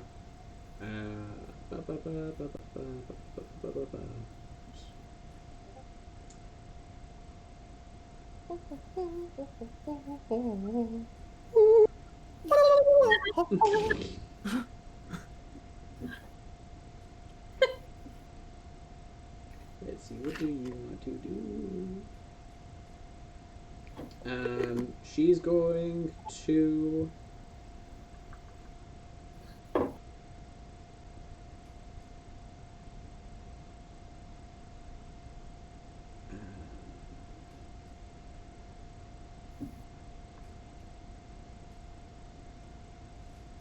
You know what? She's going to hold out her hand and try and throw a guiding bolt at one of them. Yeah. Nice. As she just kind of she focuses and at one of the ones that is fresh. That is going to be. What was my spell?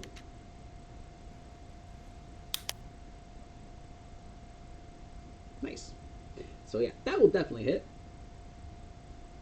So that is going to be 1, 2, 3. I need more dice.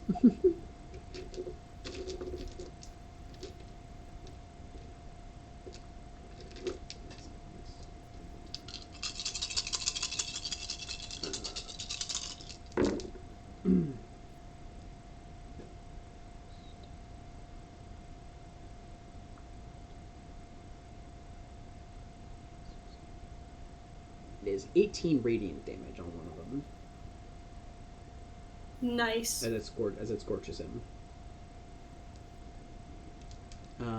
And that is all she will do. Going to the front line guys. The one that just got hit is going to launch you witch and try to go for a firebolt on her.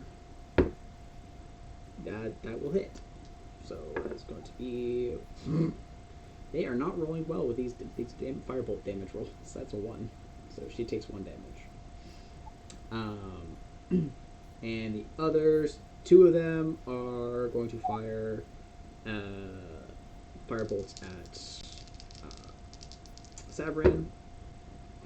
Neither of those hit. And the last one is going to try and stab Demetrius. That is 24 to hit.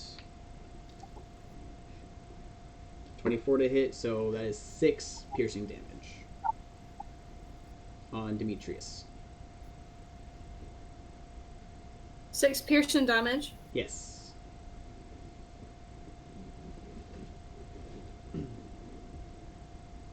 Cool. All right, so their turn is done. Back up. They are going to just hold what they're doing. So Demetrius, you're up. Is it back to me? Yes. Sorry, I think my audio's cutting in and out. Sorry. Oh, okay. I wasn't sure if I was being heard properly or not.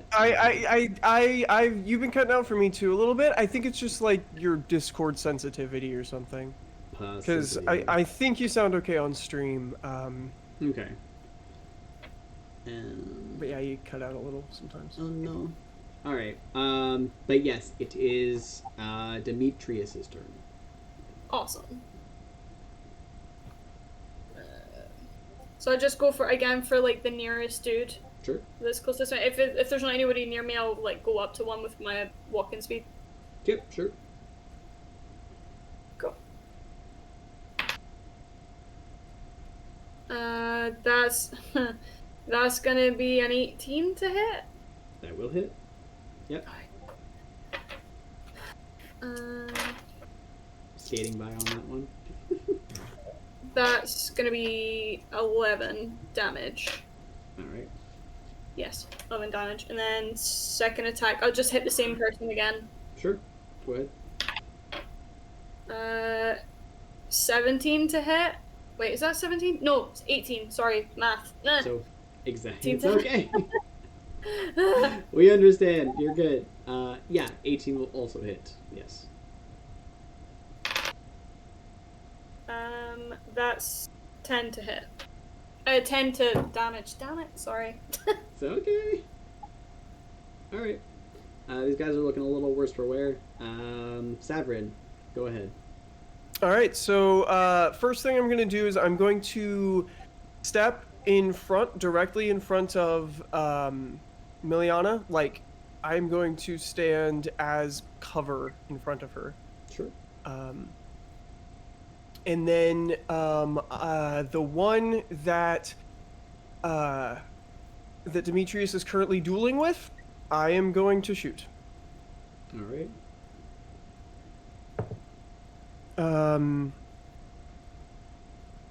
I didn't call anything out, so that'll be a 22 to hit. That will hit. Yep, I just threw that off the table, not into my little dice tray. There we go. 15 magical piercing damage. The one that Demetrius just hit, right? Yeah, the same one that Demetrius is fighting. Nice. Okay. Is it still alive? Yeah, he's still alive. Okay, I'm gonna hit him again, this time with sharpshooter. Alright. 25 to hit. Yeah. Okay.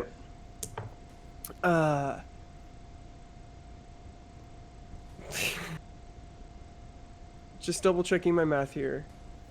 26 magical piercing damage. He is dead. Okay. How many bodyguards are left standing? 3. One of them is a little burnt up from the hit from guiding bolt. Has he been attacked since he got guiding bolted? No. Okay, And then I'm going to there's two attack fresh- him, and there's 2 fresh. I'm going to attack him and claim the advantage on it. All right.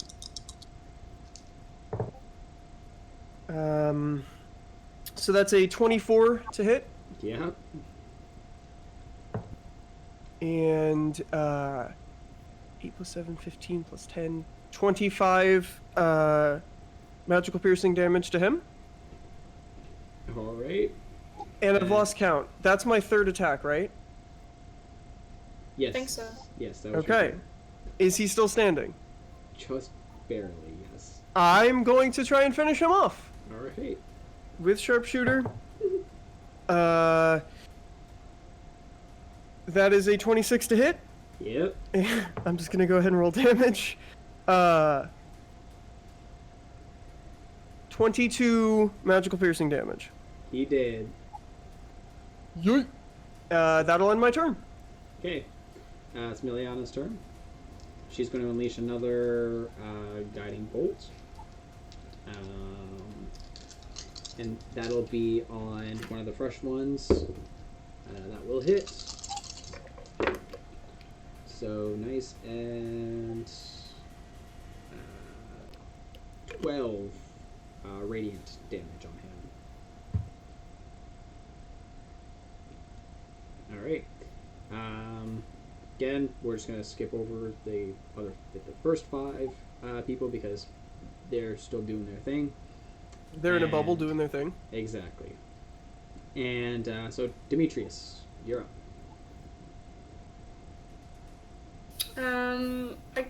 The guy who was next to me, you took him out with the crossbow, right?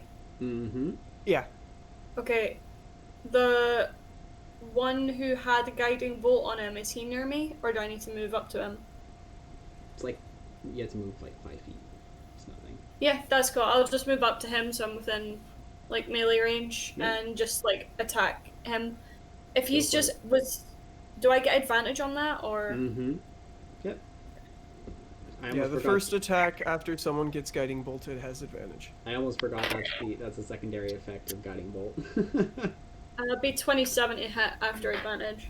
Yes, that will hit. Oh nice. 16 damage. All right.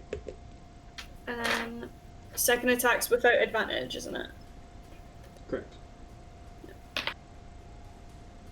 Uh, 26 to hit. Yep. Oh, nice. 12 plus 7, so that's like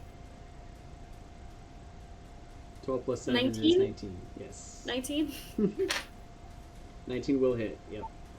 Nice. That's the damage. Oh, 19 was the damage. My bad. Yeah. 26 was the to hit. Right. So he's barely holding on. He's using his staff to kind of hold himself up. All right, and so it is now Saverin's turn. So Saverin's just gonna kind of shout to Demetrius and be like, "You need to get through the bubble." And I'm going to put down the struggling guy here with my crossbow, with sharpshooter. That's gonna hit 7 plus 7 is 14 plus 10 is 24 magical piercing damage. Mm-hmm. 24 piercing damage. That does him in. Okay. Who's left outside the bubble? One guy. I mean, I don't. And he's fresh. I'm gonna start unloading into him then. With sharpshooter, that's a 21 to hit. Yeah, 21 hits. And 22 damage. Okay. Third attack is a dirty 20 to hit. And Yep. coincidentally 20 damage. All right. He's barely kicking. Well, I'm gonna with my final attack, 18 to hit. Yeah, that'll hit. If that hits, then he's taking math. 23 damage. Nice. He is donezo. All right, I am going to move about half my speed, just kind of into the field, so I'm in the clear, and I have a good shot on them once the bubble comes down, or if we can figure out a way to get through that, and that will end my turn. Okay. It's Miliana's turn, and she says, I might have a way of getting rid of it. It's worth a shot. Let's see.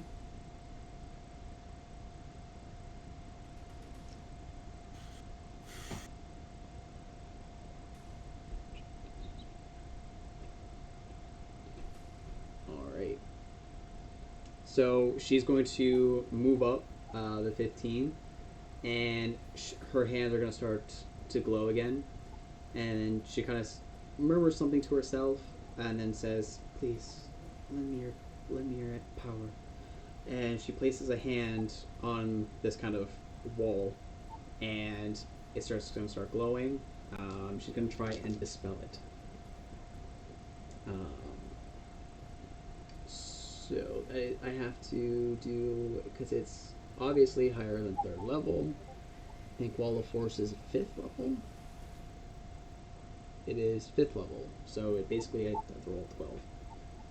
No, sorry, 15 or higher. Which plus her is using her modifier ability, so she successfully breaks down this barrier as it starts to from the tip of it starts to dissolve. You see the taller guy just kind of no sense in keeping it up any longer anyway. My minions did their job. And as it's actually his turn now, he's going to raise his hand. Let's see. I am looking at my sheet, and I keep thinking of ways I could have done better optimization. Like me throwing this together in 5 minutes shows. Because I have thought of like 7 things I could have done differently that would have made me stronger. It is alright. You were doing just fine on your own. You're doing amazing. I could have taken Mage Slayer and been able to take a reaction when someone casts a spell. I mean, true, you're right. But I didn't, so... So he's going to raise his hand and place his other one on there as this small little flame starts opening up in his hand, appears in his hand, in the palm of his hand, as he lifts it, raises into the sky, and the flame starts to grow and starts kind of swirling around his whole arm, as he says, "The final piece is met. Long live the Queen!" And he pointed down at his feet as he is casting Fireball on himself and his minions. As the flames erupt, how wide is this sphere?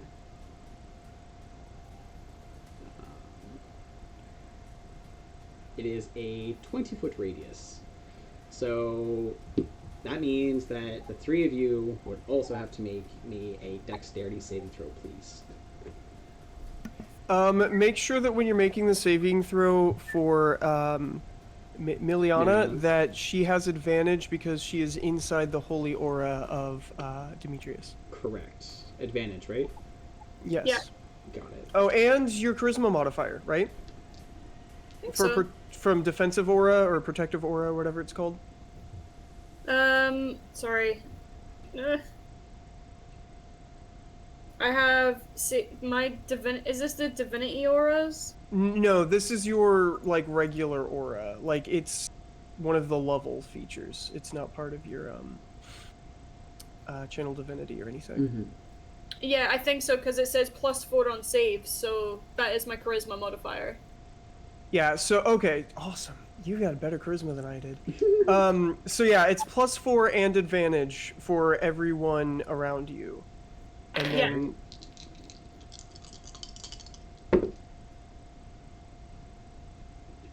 Okay. So she... And I have +2 armor. So Where'd that come from? She's going to be taking brunt of it. Miliana. okay, mine's I've got my number if you need it. All right. Let me hear them. 26. Okay, you're fine. And 22. You're fine as well. Okay. All right. So let's see. Was Miliana standing behind me? She kind of moved to the side and or in front of you because she dispelled the glow of the right. the Okay. all right. So.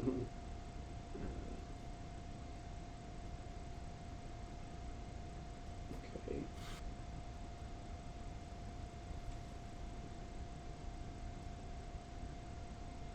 Just I don't want to do it all. Missing notes.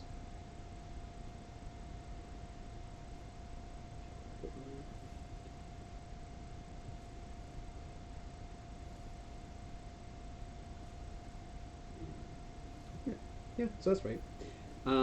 So you guys are going to be taking 20 fire damage, whereas Miliana's taking 40. Oof. Even with the advantage and the bonuses, Miliana, you gotta step up your game. Yeah, she's not the most dexterous. Oh, baby. So she kind of she puts her hands kind of up to kind of take the brunt, and as flames kind of engulf the area, and everybody, including as everything kind of starts to settle, the flames are kind of dispersed everywhere, but it's like almost a little bonfire that's happening in the center of the circle that we created, The archmage is archmage, but the head guy is standing there. He's kind of on his knees, his face severely burned. It's done, and he falls into the bonfire itself. Well, you see 4 other corpses singed, laying there, as the flame starts to devour. Break the ring. Dispel this. End the ritual, quick. Kick the ring, the circle, or pull the bodies out. They can't serve as a sacrifice. As you are saying that, the earth starts to tremble, as if a massive earthquake is happening.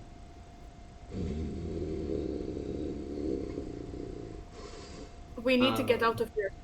You see wildlife, birds flying out of trees, scattering.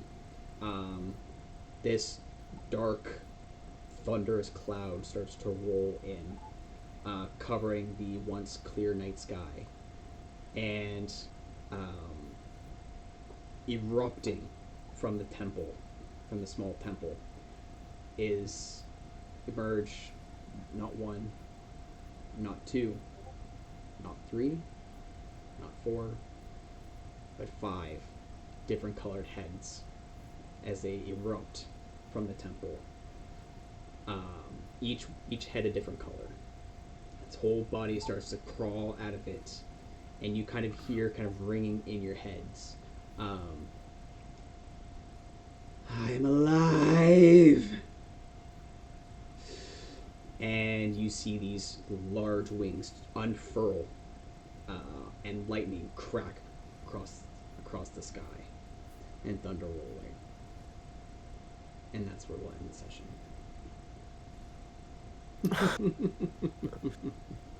Oh boy! Wait, did you just say that's where it ends? That's where it ends. No. Part 1. Scene. Oh boy! Oh my god! I can't believe you've done this. Can't believe you've done. Adam. Yes, dramatic ending. Ta-da! I mean, what a way to set it up for next week. Jeez. Next week for when the dynamic duo takes on the full force of the god Tiamat. Yes. So, in conclusion, they have successfully revived and resurrected Tiamat herself. But what will happen to our dynamic duo and their priestess? Who knows? But I guess we'll have to find out next Saturday. On Dragon Ball Z. On Dragon Balls. Tune in for the next episode. Thank you so much, everyone, for joining and watching, and thank you to my beautiful, amazing players for the session as well. So much fun. It'll be their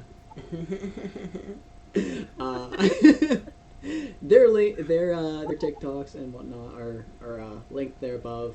Not linked, but they're posted there. So go follow them. They deserve it. They are incredible, wonderful people. And it'll be next Saturday, 2 p.m. EST. So come find out and see what happens. But for now, that will end today's session. So thank you so much, guys. Again, have a wonderful rest of your day, and we will see you later. Bye. Bye.